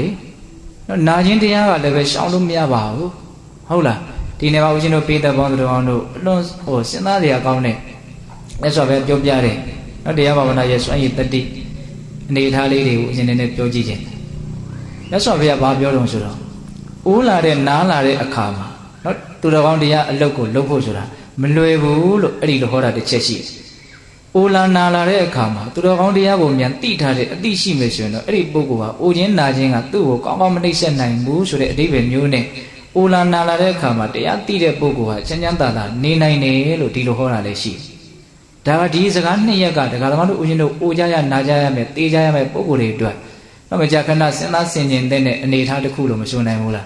။နော်အိုလာနာလာရင်သူတော်ကောင်းတရားကိုတကယ်လုပ်ဖို့မလွယ်ဘူးလို့မြတ်စွာဘုရားဟောတယ်။ဟုတ်လား။ဇိနေနာခောပါဏစရာယအဘိပုဒေနနတုကရံဗုဒ္ဓနာသာသနာမနတိကာတုဟုတ်လား။ဦးမင်းရင်ဟောခြင်းကနှိမ့်ဆက်လာပြီဆိုရင်တဲ့ဗုဒ္ဓနာသာသနာမြတ်စွာဘုရားရှင်ကိုရမြတ်ကြီးရဲ့အဆုံးအမကိုမနတိကာတုနှလုံးသွင်းခြင်းကနတုကရံမလွယ်ကူဘူးတဲ့။ဒါမြတ်စွာဘုရားကိုယ်တိုင်ဟောတာနော်။သူတော်ကောင်းတရားဆိုတာအသက်ကြီးလာလို့ရှိရင်နှလုံးသွင်းဖို့ဘာလဲတော့မလွယ်ဘူးတဲ့။ဒီတစ်ချက်စဉ်းစားရကောင်းတယ်နော်။နောက်ပြီးတော့မြတ်စွာဘုရားဘာဟောတော့ဗျာတိဒေနာခောပါဏဗျာတိနာအဘိဗုဒေနနတုကရံဗုဒ္ဓနာသာသနာမနတိကာတောခန္ဓာကိုယ်ကြီးကပေါက်လဲပေါက်ပြန်ပြီးဖြစ်လာလို့နော်ခံရခက်တဲ့ယောဂါတွေဝေဒနာတွေဆွဲကပ်လာပြီဆိုလို့ရှိရင်လည်းပဲမြတ်စွာဘုရားရဲ့အဆုံးအမကိုလိုက်နာကျင့်သုံးနှလုံးသွင်းဖို့အတွက်မလွယ်ဘူးတဲ့ဟောအဲ့လိုလဲဟောတယ်နော်အိုးလာပြီဆိုရင်တော့မလွယ်ဘူးဆိုရင်နာခြင်းတရားကပို့ပြီးတော့သူတော်ကောင်းတရားကိုကျင့်သုံးတဲ့နေရာမှာအခက်အခဲပို့ဖြစ်စေမယ်ဆိုတာမထင်ရှားဘူးလားထင်ရှားတယ်နော်ဒါကြောင့်ဟိုနာခြင်းသဘောတရားကကိုယ့်ကိုအလုံးမဖြစ်တော့အောင်မနှိမ့်ဆက်သေးခင်ပါဒီနေ့တစ်ချိန်မှာအလုံးမဖြစ်အောင်ကိုသူကနှိမ့်ဆက်မှာနော်တကယ်နားလာပြီဆိုရင်တချို့ပြောကြတာရှိတယ်တရားဘာဝနာကိုထိထိရောက်ရောက်ပွားများမထားတဲ့ပုံကိုများထိုက်တဲ့လောက်တော့လှုပ်ထားရတော့လှုပ်ထားဘူးတာပဲလေဒါပေမဲ့လို့တကယ်နားလာပြီဆိုရင်မလွယ်ပါဘူးကွာတတိကိုထားဖို့မလွယ်ပါဘူးလို့ပြောတဲ့လူပဲများတယ်ဟုတ်ရဲ့လားဒါကြောင့်ပိဿပေါင်းသူတော်ကတော့အဲ့ဒီဘေးအဲ့ဒီအန်ရဆိုတာတစ်ချိန်ကြာရင်ကြာလာမှရောက်လာပါအဲ့ Edi be edi ane jam mayau tege ma. Kowa baluta bulu, Turawang dia go tiao, lauta bulu. Tekelu kowa mau game managi matege ma Turawang dia go tiao lauta lo. Atai dia Turawang dia go mia tige me suye no. Lupsi mero. No. Sina handamina tamana gedo sina kombi padu wi dami. Alon the wajare usinga di bali baile. No. Sina handamina tamana gedo. Ogo de yoga, the ago tide a dinner and pigeon solution, Zina Gombi part the way dami, Luia only the leve Chanyanda than Niloyare. Hola, they are she and they are the and Palado, Chanyanda than Niloyare. Ula de Kama, Chanyanda than Niloyare. Jamyan Lamao, Tizagaleo. The Galo de Ago that demon house, Ula de Kama, Chanyanda than Nilo, Mayaro, Surago, Pinay. Quago Ajuela, she is, why you are Shara. Ajama yale kaune salaya simjini de kamyu maro kanaya dukaga ko nyane ma matin sha da lo ko houla di ani tha myu ya amye dan jung ni ma la ho ma ro te ja ba yin san ya lai me achi ni zo ko ai di achi ma di achi ni zo ko yin san nai me ati nyan mashi bu so yin de ka ro uyin do ye ane tha alon chaung lan tung lok sia kaung de ane tha phit twa lai me do di ne ma o jin taya ka hnai set lo sin ya da la Nay set la de o jin taya ko yin san nai ne ati nyan mashi lo sin ya da la so da ko kwe pya aw sin da de ne te ja ba so kali ne yaw ne o jin u ma pe meတချို့ကလေးကဉာဏ်ရှိတယ်သူ့ကိုစရင်စာမှန်းသိတယ်ငိုတယ်ရိုးတယ်ဆိုတာမရှိဘူးတချို့ကလေးကသူ့ကိုစရင်စာမှန်းမသိဘူးစတာနဲ့ငိုတော့တာပဲစိတ်တူတော့တာပဲစတာတော့အတူတူစတာပဲတယောက်ကငိုတယ်တယောက်ကမငိုအဲ့တော့စာချင်းမစချင်းကြောင့်သူဆင်းရဲတာစာချင်းကြောင့်ဆင်းရဲတယ်ဆိုတာကအဓိကကြတဲ့အဖြေလားစတာကိုနားလေခြင်းနားမလေခြင်းဆိုတာကြောင့်ငိုခြင်းငိုခြင်းဖြစ်သွားတာလားဆိုတာကိုစဉ်းစားမိဖို့မလိုဘူးလားစတာကိုစတယ်လို့သိလို့ရှိရင် तू မငိုဘူးလေတကယ်တမ်းငိုရတယ်ဆိုတာစလို့ငိုရတယ်ဆိုတဲ့အဖြေထက်စတာကိုစာမမသိလို့ငိုရတယ်ဆိုတဲ့အဖြေကပို့ပြီးတော့မမှန်ဘူးလားအဲ့လိုပဲအိုလို့ဆင်းရဲတယ်ဆိုတဲ့နေရာမှာနာလို့ဆင်းရဲတယ်ဆိုတဲ့နေရာမှာအိုလို့နာလို့ဆင်းရဲရတယ်ဆိုတာတဲ့အဲ့ဒီအိုရာနာရာကြီးကိုရင်မဆိုင်နိုင်တဲ့နော်နားလည်မှုမပေးနိုင်တဲ့မသိတဲ့ဉာဏ်ပညာမဲ့မှုကြောင့်ဆင်းရဲရတယ်ဆိုတာကပို့ပြီးတော့မမှန်ဘူးလားမှန်တယ်အဲ့ဒါကမှတော့ခက်တာကအဲ့ဒီဟာကိုကိုကတွန်းလှန်နိုင်တဲ့ခန္ဓာရည်ရှိတဲ့အနေအထားကိုရှာဖွေဖို့တိတ်မစင်တာဘူးလူတွေကမအိုဖို့စဉ်းစားတယ်မနာဖို့စဉ်းစားတယ်အိုခြင်းတရားကိုမအိုအောင်သူတို့ပြုပြင်ခြင်းနဲ့ပြောင်းလဲခြင်းနာခြင်းသဘောတရားကိုမနာအောင်ပြုပြင်ပြောင်းလဲခြင်းတကယ်ဆိုရင်အိုးလာနားလာတာကိုရင်ဆိုင်နေတဲ့အည်သူကိုပဲကိုကမလုပ်ကြမလို့ရအောင်ရှာကြရမှာမအိုအောင်မနာအောင်လုပ်လို့မရဘူးเนาะဆိုကြပါစို့စီးစင်းနေတဲ့မြစ်ကြီးကိုပြောင်းပြန်ပြန်ပြီးတော့စီးစင်းစေခြင်းနဲ့ဆိုရင်ဒါရွတ်သွတ်မှုပဲရိတ်ကတော့နေရရှိသွားမှာပဲဒါသူ့လမ်းကြောင်းသူသွားတာပဲဒီခန္ဓာကိုယ်ကြီးကလည်းပဲအိုခြင်းနာခြင်းသိခြင်းဆိုတဲ့လမ်းကြောင်းကိုပုံမှန်စီးနေတဲ့မြေကြီးတစ်စင်းပဲဒါကိုပြန်ဆန်တက်စေခြင်းနဲ့ဆိုရင်ဒါကိုယ့်ရဲ့ဘာတော့ရွတ်သွတ်မှုပဲမိုင်မဲမှုပဲအခုလူတွေကအဲ့ဒီမိုင်မဲမှုနဲ့နေတာနော်ဟုတ်တယ်မဟုတ်လားအိုးလာပြီအိုခြင်းကြလို့အိုးလာပြီဆိုသူတို့ဘာလုပ်တော့မအိုခြင်းအောင်ဆောင်ရတယ်ပေါ့နော်အိုတာကိုမကြိုက်ဘူးတကယ်ဆိုရင်အိုတာကိုအိုတဲ့တိုင်းထားပြီးတော့ကိုယ်စိတ်ထဲမှာနားလည်နိုင်မှုလက်ခံနိုင်မှုနဲ့အဆင်ပြေအောင်ဘာလုပ်ရမလို့ရင်ဆိုင်ရမှာဟုတ်တယ်မဟုတ်လားခုမြတ်စွာဘုရားအဲ့ဒါကိုပြောတာအိုလာတဲ့အချိန်မှာသူတော်ကောင်းတရားကိုသိရင်ချမ်းချမ်းသာသာနေနိုင်တယ်အဲ့ဒီလိုပဲတဲ့အနာယောဂနှိမ့်ဆက်လာတဲ့အခါမှာလည်းပဲနော်ယေနဟဓမ္မေနသမ္မနာကတော့ဗျာတိတော်ပိဖာတဝိရိတာမိဘလောက်နာနေတရားလာတကယ်သိမယ်ဆိုရင်အဲ့ဒီပုဂ္ဂိုလ်ဟာချမ်းချမ်းသာသာနေလို့ရတယ်အဲ့ဒီနာခြင်းသဘောတရားကပို့ပြီးတော့ဥစဉ်ကခက်ခဲမယ်လို့ထင်တယ်ဟုတ်လားနော်နားလာပြီဆိုတော့ तू အစင်စမပြတ်ဘာဖြစ်နေဆင်းရဲနေတော့တာပဲလေသူပဲဆန်ရှိတာဘေးမှာရှိနေတာပဲကိုကောင်းတယ်ထင်တာတွေဘလောက်ပဲကောင်းတယ်ထင်တာတွေရှိနေသူရှိနေတာပဲကိုကနားနေတာကနားနေတာကြီးပဲဒီနာတာကြီးကိုဘယ်ရာကမှလာပြီးတော့လဲလျှော့ပေးလို့မရဟုတ်တယ်မဟုတ်လားအဲ့ဒီအချိန်မှာရင်ဆိုင်နိုင်ရင်ရင်ဆိုင်နိုင်မှာမရင်ဆိုင်နိုင်မှုဆိုရင်ဘာဖြစ်မလို့ဒုက္ခဖြစ်တော့တာနာလို့ဒုက္ခဖြစ်ရတာကတကြောင်နာတာကြီးကိုရင်ဆိုင်နိုင်လို့ဒုက္ခဖြစ်ရတာကတကြောင်ဘယ်ဟာကပို့ပြီးတော့ကြီးကျယ်တဲ့ဒုက္ခဖြစ်မယ်ထင်တော့မနာကျင်တာကနာတာကိုရင်ဆိုင်နိုင်တာကပို့ပြီးတော့ကြီးကျယ်တဲ့ဒုက္ခနာတာကိုရင်ဆိုင်နိုင်တယ်မနာခြင်းဘူးလို့လည်းမရှိဘူးဒါသူ့တဘာဝပဲအဲကိုင်းငါနာခြင်းဒီဖြစ်စေမနာခြင်းဒီဖြစ်တယ်ဒါကြီးကပြောင်းလဲသွားမှာပေါ့နာခြင်းရောက်ရင်နာမှာပဲလို့သိတယ်နာခြင်းတယ်လို့ဆိုလိုတာမဟုတ်ဘူးမနာခြင်းဘူးလို့လည်းပဲမရှိသင့်ဘူးတကယ်တမ်းကကိုနာခြင်းဒီဖြစ်စေမနာခြင်းဒီဖြစ်စေတကယ်တော့နာရတဲ့ခန္ဓာကိုယ်ကြီးကနာမှာပဲဒါပေမဲ့တရားဓမ္မတို့အရှင်တို့ကဘယ်ဘက်ကိုပဲအမြင်နင်းတော့မနာခြင်းဘူးဆိုတာကိုနင်းတယ်မနာခြင်းဘူးဆိုတာကိုကိုကကင်ထားတော့နားလာပြီဆိုတဲ့အခါကျတော့ဘာဖြစ်တော့စัจ jin ဘက်တွေဖြစ်သွားတယ်စဉ်းစားကြမကောင်းလားကောင်းတယ်နော် တကုစိတ်သဘောထားလေးကကိုယ့်ကိုချမ်းသာမှုဆင်းရဲမှုမှာအဓိကမူတည်နေတယ်ဆိုတာလေးကိုပုံပေါ်အောင်ပြောနေတာပါတကူကဘလို့သဘောထားနဲ့ဒါတွေကိုရင်ဆိုင်မှာတော့တရားဘာဝနာအလုပ်အားထုတ်ထားတဲ့ပုံကိုယ်တွေကတော့သဘောထားတွေအများကြီးမှန်ကန်မှုလေးနဲ့မှုမရှိနိုင်ဘူးလားရှိနိုင်တယ်နော်သဘောထားမှန်ကန်မှုလေးနဲ့မှုရှိလာရင်ဒီပြဿနာတွေကသူ့အတွက်ပြဿနာမဟုတ်သလိုတောင်ဖြစ်မသွားနိုင်ဘူးလားဖြစ်သွားနိုင်တယ်ဆိုရပါစို့ဒါဦးဇင်းတို့မြင့်မြင့်မာမာပြောကြည့်တာပေါ့ဥမာတစ်ခုရဟန္တာရှင်မြတ်တွေလည်းပဲအိုတာပဲနာတာပဲတေတာပဲလေသူတို့ဘာစိတ်ဒုက္ခရောက်တော့အဒုက္ခမှမရောက်ဘာလို့တော့သူတို့ရဲ့ရှုမြင်ပုံကအယံမြင်မှမှန်ကန်သွားတာခင်ဗျားတို့ကြုတ်တို့ကြတော့ဘာဖြစ်တော့ဒုက္ခအကြီးကျယ်ရောက်တယ်အခုနာကြည့်လေတောက်လျှောက်ဆေးရုံသွားရမှာပဲတောက်လျှောက်အော်ရဟိရမှာပဲဟုတ်တယ်မဟုတ်လားအာဒီအနာယောဂါကမကြော်နိုင်တဲ့တောင်တလုံးလိုဖြစ်သွားပြီငါမကြော်နိုင်တော့ငါသေရင်သေတော့မလားလို့အဲ့လိုမြန်သိရမယ်ဆိုတော့အကြီးကျယ်ဘာဖြစ်သွားမလဲတုံးလုံးချောက်ချသွားမယ်ပေါ့ဒါပါလဲဆိုတော့ကိုယ့်ရဲ့ဒီအိုခြင်းနာခြင်းသေခြင်းပုံမှာရှုမြင်ပုံကဘလို့ဖြစ်နေတော့လွယ်မှားနေတယ်ဟုတ်တယ်မဟုတ်လားဒါကြောင့်အိုရာနာရာသေတာဆိုတာကခန္ဓာရလာရင်ရှောင်လို့မရဘူးတော့ဒါကိုရင်ဆိုင်နေတဲ့အည်သွေးရှိအောင်လှုပ်ထားဖို့ကတည်းကကိုယ့်ရဲ့အရေးကြီးတဲ့အလုပ်ဆိုတာမထင်ရှားဘူးလားထင်ရှားတယ်ဒါကြောင့်နောင်လည်းပဲချမ်းသာစေလိမ့်မယ်ဆိုတာကိုဒီလိုကြည်ကြည်ပြန့်ပြန့်နားလည်ဖို့မလိုဘူးလားဒါတရားဘာဝနာလုပ်ရဘာပြောတော့စွမ်းရည်တတိပေါ့ဟုတ်ရဲ့လားအဲ့တော့ဦးဇင်းတို့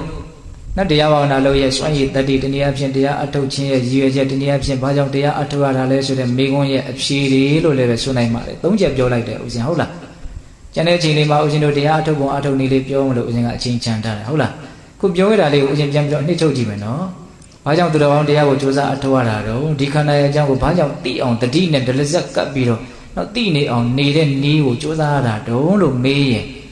ဒီဘဝဒီခန္ဓာရဲ့အပြစ်ကိုမြင်ပြီးတော့နိဗ္ဗာန်ချမ်းသာရဲ့ချမ်းသာပုံကိုမျက်မှောက်ပြုပြီးတော့ဒီဘဝခန္ဓာရဲ့ပုံမှာတွေ့တာမဲ့မောတဲ့တဏှာဆိုတဲ့ဘဝတဏှာကိုချုပ်ပြီးတော့ဒုက္ခတွေချုပ်ငြိမ်းပြီးတော့စစ်မှန်တဲ့နိဗ္ဗာန်ချမ်းသာကိုရဖို့အတွက်တရားဘာဝနာလုပ်ကိုအထောက်ရတာဒါကအမြင့်မားဆုံးရည်ရွယ်ချက်ပေါ့နော်ဟုတ်လားတနည်းအားဖြင့်တရားဘာဝနာရဲ့အမြင့်မားဆုံးသောအကျိုးကျေးဇူးဆိုရင်လည်းပြောလို့မရဘူးလားရည်ရွယ်ချက်လည်းဖြစ်ရမှာနော်အဲ့ဒါကဒါတရားဘာဝနာရဲ့တေချာပေါက်ဖြစ်စေမဲ့အကျိုးကျေးဇူးလို့လည်းနားလည်ရမယ်ယုံကြည်မှုလည်းရှိရမယ်ဟောနောက်တစ်ချက်ဦးဇင်းပါဆက်ပြောတော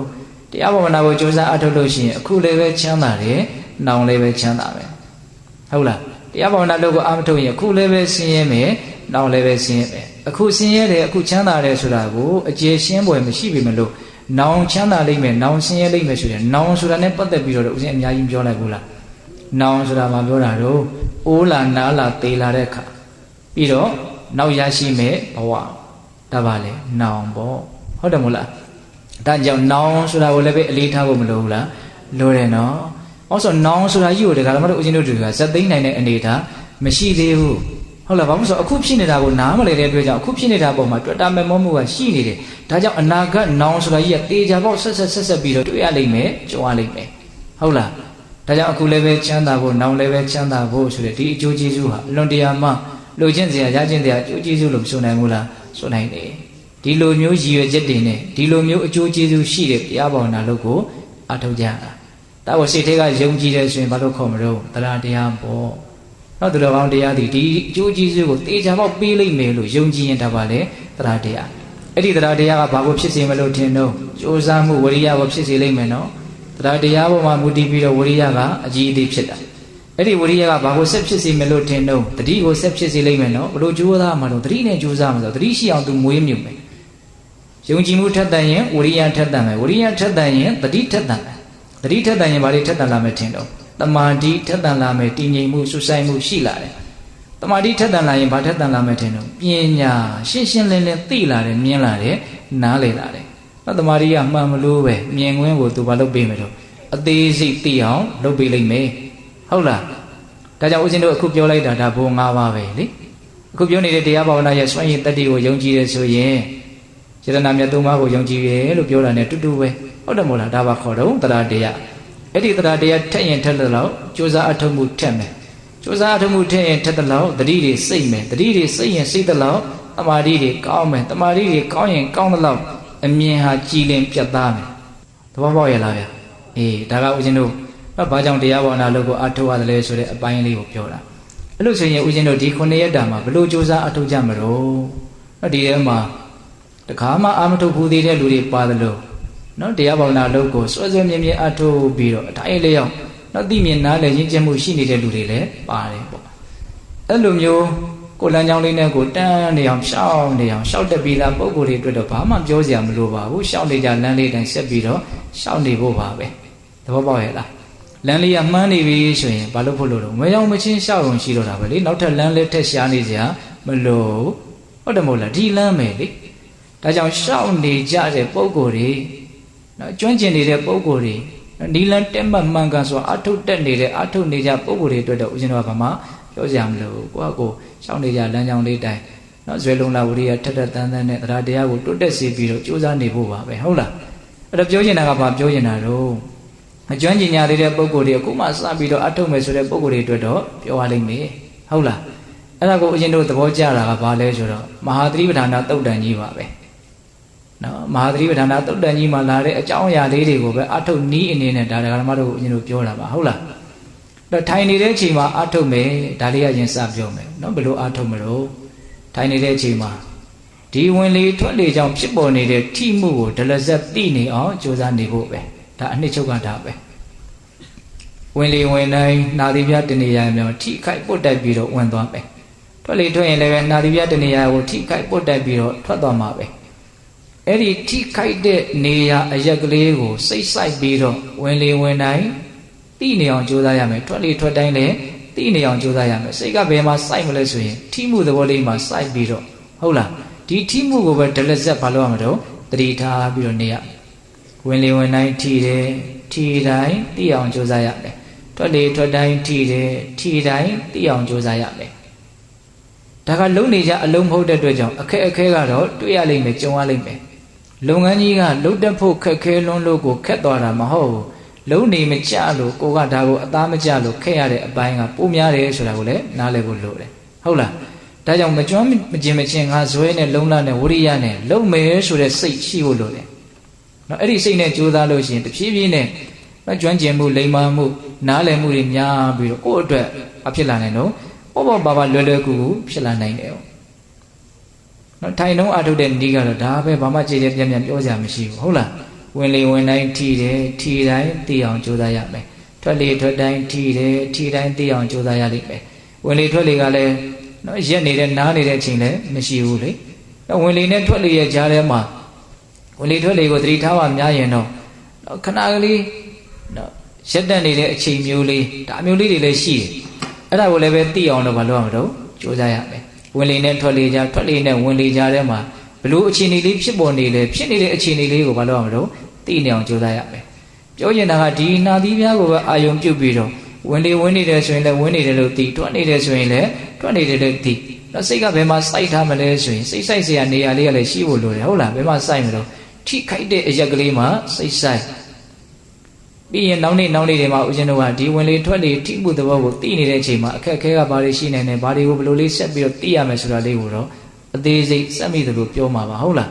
အခုလောလောဆယ်အထုတ်ကြမဲ့ပုံကိုယ်တွေနော်အထုတ်နေမကြသေးတဲ့ပုံကိုယ်တွေအခုမှစအထုတ်မဲ့ပုံကိုယ်တွေကတော့အဲ့လိုလေးကြိုးစားသိခြင်းအမြန်တော်လေးချပြီးတော့ဇွဲလုံးလာဝရိယနဲ့အရန်ကြီးလေကိုကိုကဝင်အောင်လည်းပဲဝါယမတော့စိုက်เสียမလို့ကိုကထွက်အောင်လုပ်တယ်ဆိုတဲ့အနေအထားမျိုးလည်းမကြိုးစားစေခြင်းဘူးသူဝင်နေထွက်နေတဲ့အနေအထားလေးကိုပဲသိနေအောင်ကြိုးစားရပါဒါလည်းပဲအရေးတော်ကြီးတယ်ဟုတ်လားအဲ့တကယ်တမ်းကဝင်လေထွက်လေဆိုတာကကိုကဝင်အောင်ထွက်အောင်လုပ်လို့ဝင်နေထွက်နေတာမဟုတ်ပါဘူးကျန်တဲ့အချိန်ဒီမှာစကားတွေပြောနေတယ်တောင်းတွေမြောက်တွေတွေးနေတယ်သွားနေတယ်နားနေတယ်လောက်ကန်နေတယ်ဒီဝင်လေထွက်လေဝင်လို့ဝင်နေမှတော့မသိဘူးထွက်လို့ထွက်နေမှတော့မသိကိုကလှုပ်တော့ဝင်နေထွက်တယ်လို့ပြောဖို့နော်ဘလို့မှမဖြစ်နိုင်ဘူးနော်ဝင်နေထွက်နေမှတော့ကိုမသိဘူးဝင်အောင်ထွက်အောင်လုပ်ဖို့နေနေသားသားဝင်အောင်ထွက်အောင်ဝင်နေထွက်နေတယ်လို့တော့ပါတော့မသိသူဝင်နေထွက်နေတာပဲလေ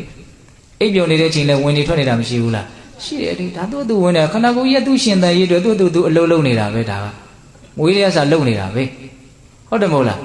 အဲ့ဒါကိုဘယ်နဲ့ကြောင့်ဒီဝင်လေထွက်လေကိုသိအောင်လုပ်တော့မယ်ဆိုတာမှဝင်လေကိုငါကပဲဝင်အောင်လုပ်နေတယ်လို့ငါကပဲထွက်အောင်လုပ်နေတယ်အဲ့ဒီငါကြီးကဘယ်နဲ့ကြောင့်ဝင်ရှုံနေတာတုံးဆိုတာကိုအများကြီးစဉ်းစားရမယ်ငါလို့ထင်နေတာပါလေတက္ကာယဒိဋ္ဌိပေါ့ဟုတ်လာ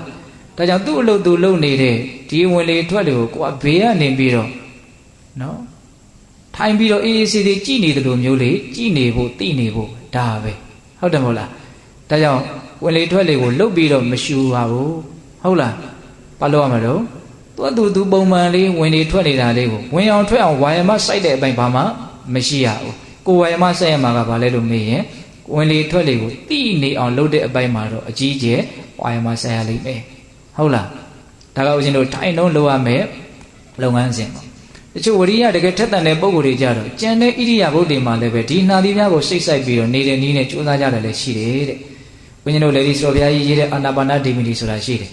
အဲ့မှာစတော်ဘုရားကြီးကဒီဝင်လေထွက်လေကိုမှတ်ရမယ်အနေထားမှတ်ရမယ်အချိန်မှတ်ရမယ်ဣရိယာပုတ်ကဘာလဲလို့မေးဣရိယာပုတ်၄ပါးလုံးမယ်တဲ့အစာထဲမှာပြောထားတာကတော့နော်ထိုင်ပြီးတော့ခန္ဓာကိုယ်ဖြောင်းဖြောင်းထားပြီးတော့ဒါကသူကဝင်လေထွက်လေကိုနော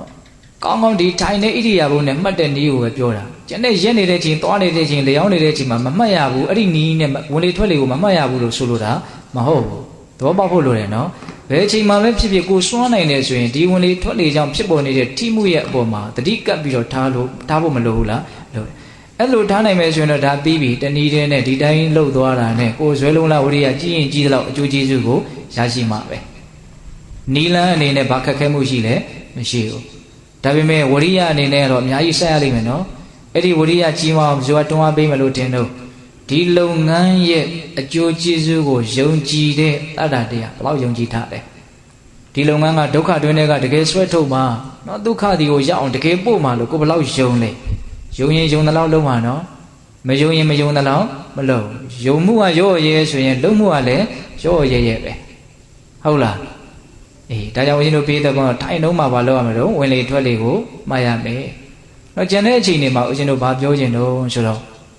ဒီခန္ဓာကိုယ်ရဲ့ထင်ရှားရာသဘာဝတရားရဲ့ပုံမှာသတိထားပြီးတော့နေတဲ့နည်းနဲ့အထုတ်တဲ့အဲဆိုကြပါစို့သွားတယ်ဆိုလို့ရှိရင်ဒီခန္ဓာကိုယ်မှာဘယ်အရာကထင်ရှားလဲခြေတော်နှစ်ချောင်းကထင်ရှားတာပေါ့တလန်ပြီးတလန်လှမ်းနေတာပဲလေသူအားယူပြီးတော့ရှေ့တိုးလိုက်တယ်ဖိချလိုက်တယ်ကြွလာတယ်ရှေ့တိုးလိုက်တယ်ဖိချလိုက်တယ်ဒီလိုနဲ့တစ်ချောင်းပြီးတစ်ချောင်းမလုပ်နေတော့လှုပ်ရှားနေတာဒါအကြီးကျယ်ဆုံးသိတာထင်ရှားမှုဟုတ်လားအဲ့ဒါပုံမှာသတိထားလို့မရဘူးလားရှားတယ်ဘယ်ခြေတော့ကြွလာတယ်ရှေ့တိုးသွားတယ်ဖိချလိုက်တယ်ညာခြေတော့ကြွလာတယ်ရှေ့တိုးလိုက်တယ်ဖိချလိုက်တယ်မြေကြီးနဲ့ထိသွားတယ်ဒီသဘာဝတွေကိုဘာလုပ်နေဖို့လို့တော့သတိထားနေဖို့လို့တယ်သိနေဖို့လို့တယ်သိနေဖို့ဆိုတဲ့စကားလုံးလေးကအရန်ရှင်းပါတယ်အဲ့လိုပဲဦးဇင်းတို့လှမ်းနေတဲ့အချိန်မှာဒီလက်ကဘယ်ညာရမ်းနေတာမရှိဘူးလားရှိတယ်အဲ့ဒါပေါ်မှာသတိထားရင်တော့ထားလို့မရဘူးလားရတယ်နော်ထင်ရှားတဲ့အာယုံပေါ်မှာထင်ရှားတဲ့သဘာဝတရားပဲပေါ်မှာသတိရှိနေဖို့ပဲတကယ်တမ်းကဦးဇင်းတို့မဟာဗောဓိမြိုင်ဆိုလို့ဘုရားကြီးလို့ပါတော့ကပရိစိတ်တယ်ဟိုတနေ့ကတရားလေးတစ်ပုဒ်ဦးဇင်းနာရတယ်အရဟံဂုံစိတ်တယ်တဲ့ဆိုကြီးကဘာဖြစ်ချင်ညာဖြစ်ရှင်လို့မဟုတ်ပါဘူးတဲ့ပရိစီနဲ့လက်နဲ့ထိနေတာကိုသိနေတာတဲ့ပရိစီနဲ့လက်နဲ့ထိတာအရင်ထင်ရှားတယ်ပရိစီကလည်းကြမ်းတာဟိုတတိပိတိတစ်လုံးပြီးလုံးထိသွားအဲ့ဒီထိမှုပေါ်မှာမလုပ်တာတော့စိတ်ဆိုင်ထားတယ်ဒီထိမှုထဲမှာနေဆိုင်တဲ့ရုပ်ဓာတ်သဘာဝတရားတွေအများကြီးရှိနေတယ်ဒါပြောရလို့ရှိရင်အလွန်နဲ့နေကျေပြတ်ပါတယ်ဟုတ်လားအဲ့တော့ပြောနေတာကဘာလဲဘာထင်ရှားလဲထင်ရှားတဲ့အနေအထားပေါ်မှာဘာလို့ရမလို့သတိထားပြီးတော့နေရမယ်ရိုးရိုးလေးနော်ဖြစ်နေတာကိုဖြစ်နေတဲ့တိုင်းလေးသိဖို့ပဲတကယ်တမ်းကဟုတ်လားဒါသွားနေတဲ့အချိန်မှာအဲ့လိုပေါ့ပြောဦးချင်းတို့ရက်နေတဲ့အခိုက်အတန့်လေးတွေရှိမယ်ပြီးတော့လျောင်းဆက်နေတဲ့အနေအထားတွေရှိမယ်လျောင်းဆက်နေတဲ့အနေအထားတော့ခန္ဓာကိုယ်အသက်တာဆုံးအနေအထားပဲဒါကြောင့်ကြာလို့ရှိရင်တော့သူကထိနမိတ်တာလွှမ်းပြီးတော့ဘာဖြစ်သွားတော့အိပ်ပျော်သွားတတ်တယ်ပေါ့တော့လျောင်းဆက်နေတဲ့အချိန်မှာလည်းဘယ်လိုအနေအထားတွေထင်ရှားတော့ဒီကိုယ်လုံးကိုဖြန့်ပြီးတော့ကြည့်လိုက်ပေါ့ကိုယ်စိတ်ထဲမှာနော်ဘယ်အာယုံကကိုယ်စိတ်ကိုလာတကားခေါင်နေတော့သိထားကြည့်လိုက်ဘယ်အရာကြီးကစိတ်ထဲမှာငါ့ကိုသိပါလို့ပြောနေတော့သဘောပေါက်ရလားဘုံဘုံပြောတာ哦အဲ့ဒါကိုဘာလုပ်လိုက်ရမှာတော့သိလိုက်ရမယ်တကိုယ်လုံးမှာနော်သိကြရတယ်အများကြီးရှိတယ်ဆိုတာပြီးရင်လှုပ်ကြည့်လို့ရှိရင်ဩအလွန်လင်းမြန်ဖြစ်ပေါ်နေတဲ့သဘာဝတရားတွေနေရာမလတ်ဟုတ်လားသိတဲ့အရာကလိုက်ပြီးတော့သိဖို့မလွယ်တော့အောင်ကိုပဲသိကြရတွေကအလွန်များတယ်ပေါ့ဟုတ်လားအဲ့ဒါကိုဘာလုပ်ရမလို့ထင်ရှားတဲ့အရာကိုရွေးချယ်ပြီးတော့ဘာလုပ်ရမလို့သိနေအောင်ကြိုးစားရမယ်သဘောပေါက်ရဲ့လားအေးအစားတောက်တွေစားတဲ့တောက်တဲ့အခါမှာလည်းဘာတွေထင်ရှားတော့ဘလို့တွေဖြစ်တော့ဒါကတော့ဦးဇင်းတို့ရုပ်ပိုင်းဆိုင်ရာအနေထားပေါ့နော်ကျန်တဲ့အချိန်တွေမှာဦးဇင်းတို့နောက်ထပ်နံတရားတွေကိုသိအောင်လုပ်တဲ့အပိုင်းကလည်းစိတ်ဝင်စားတဲ့အကောင်းတယ်ဒါကတော့စစချင်းအထုတ်ခါစားမှာတော့เนาะအရင်ကြီးလွယ်ကူမယ်လို့မထင် ကိုယ့်ရဲ့အတွေးတွေကိုအမိဖမ်းပြီးတော့သိနေအောင်လုပ်တဲ့နည်းပေါ့စိတ်ဓာတ်ဥပဒနာလို့လည်းမဆိုနိုင်ဘူးလားဆိုနိုင်တယ်နော်ဗာလေတွေးနေတော့တွေးနေတဲ့နေရာမှာစကလုံးနေအနေနဲ့တွေးတာရှိတယ်ပုံသဏ္ဍာန်တွေကိုမြင်ပြီးတော့နော်ဘဇုအကြောင်းကိုတွေးလိုက်တယ်ဆိုရင်အဲ့ဒီဘဇုပုံကြီးကပေါ်နေတာပဲမို့လားစိတ်ထဲမှာအဲ့ဒါဗာလေအဲ့အတွေးပဲလေဟုတ်တယ်မို့လားတယောက်အကြောင်းကိုတွေးလိုက်တယ်ဆိုရင်အဲ့ဒီလူရဲ့ပုံကြီးကဘာဖြစ်နေတော့ပေါ်နေတယ်နော်သူ့ရဲ့ပြောဟန်ဆိုဟန်ကြီးဘာဖြစ်နေတော့ပေါ်နေတယ်နော်တနေရာရောက်သွားတယ်အဲ့ဒီနေရာလည်းမြင်နေရတဲ့စိတ်ထဲမှာဒါဘာတွေတုံးလို့မင်းရဲ့အတွေးတွေပဲဟုတ်လားအဲ့ဒီအတွေးတွေဘာမှရေရာမှုတော့မရှိဘူးတစ်ခုပြီးတစ်ခုတွေးနေတာဘာရလည်းမဟုတ်တွေးနေတာအဲ့ဒီအတွေးတွေကိုဘာလုပ်အောင်တော့လိုက်ပြီးတော့အဲ့ဒီတွေးနေတဲ့အတိုင်းလေးပဲလိုက်ပြီးတော့သိအဲ့ဒါလေးကဘာလေးတုံးဆိုလိုက်ပြီးတော့သိနေအောင်ကြိုးစားရမယ်သဘောပေါက်ရဲ့လားအဲ့ဒါလည်းစိတ်ဝင်စားတဲ့အရန်ကောင်းတယ်တစ်ခုပြီးတစ်ခုတွေးနေတာပဲနော်အစီအစဉ်လည်းမကြဘူးတွေးချင်တာတွေးတယ်ကြုံရကြပန်းတွေးနေတာတခါလေးတွေးရင်းနဲ့အတွေးတည့်သွားပြီဆိုလို့ရှိရင်တော့အဲ့ဒီတွေးတာတွေနဲ့ပတ်သက်ပြီးတော့မကျေနပ်တာတွေဘာတွေများလာပြီးတော့ဇလန်းကြီးလိုဖြစ်ပြီးတော့တွေးနေတာရောမရှိဘူးလားရှိတယ်ဖြစ်ခဲ့တာတွေဘာတွေများဆက်ဖြစ်မှာတော့အမျိုးမျိုးတွေးနေတယ်အဲ့ဒီအတွေးတွေကိုဘာလုပ်ရမလို့သတိထားရမယ်သတိထားလိုက်ရင်တော့စောစောကသတိထားခံရတဲ့အတွေးဟာပြတ်တောက်သွားလိမ့်မယ်သဘောပေါက်ရဲ့လာ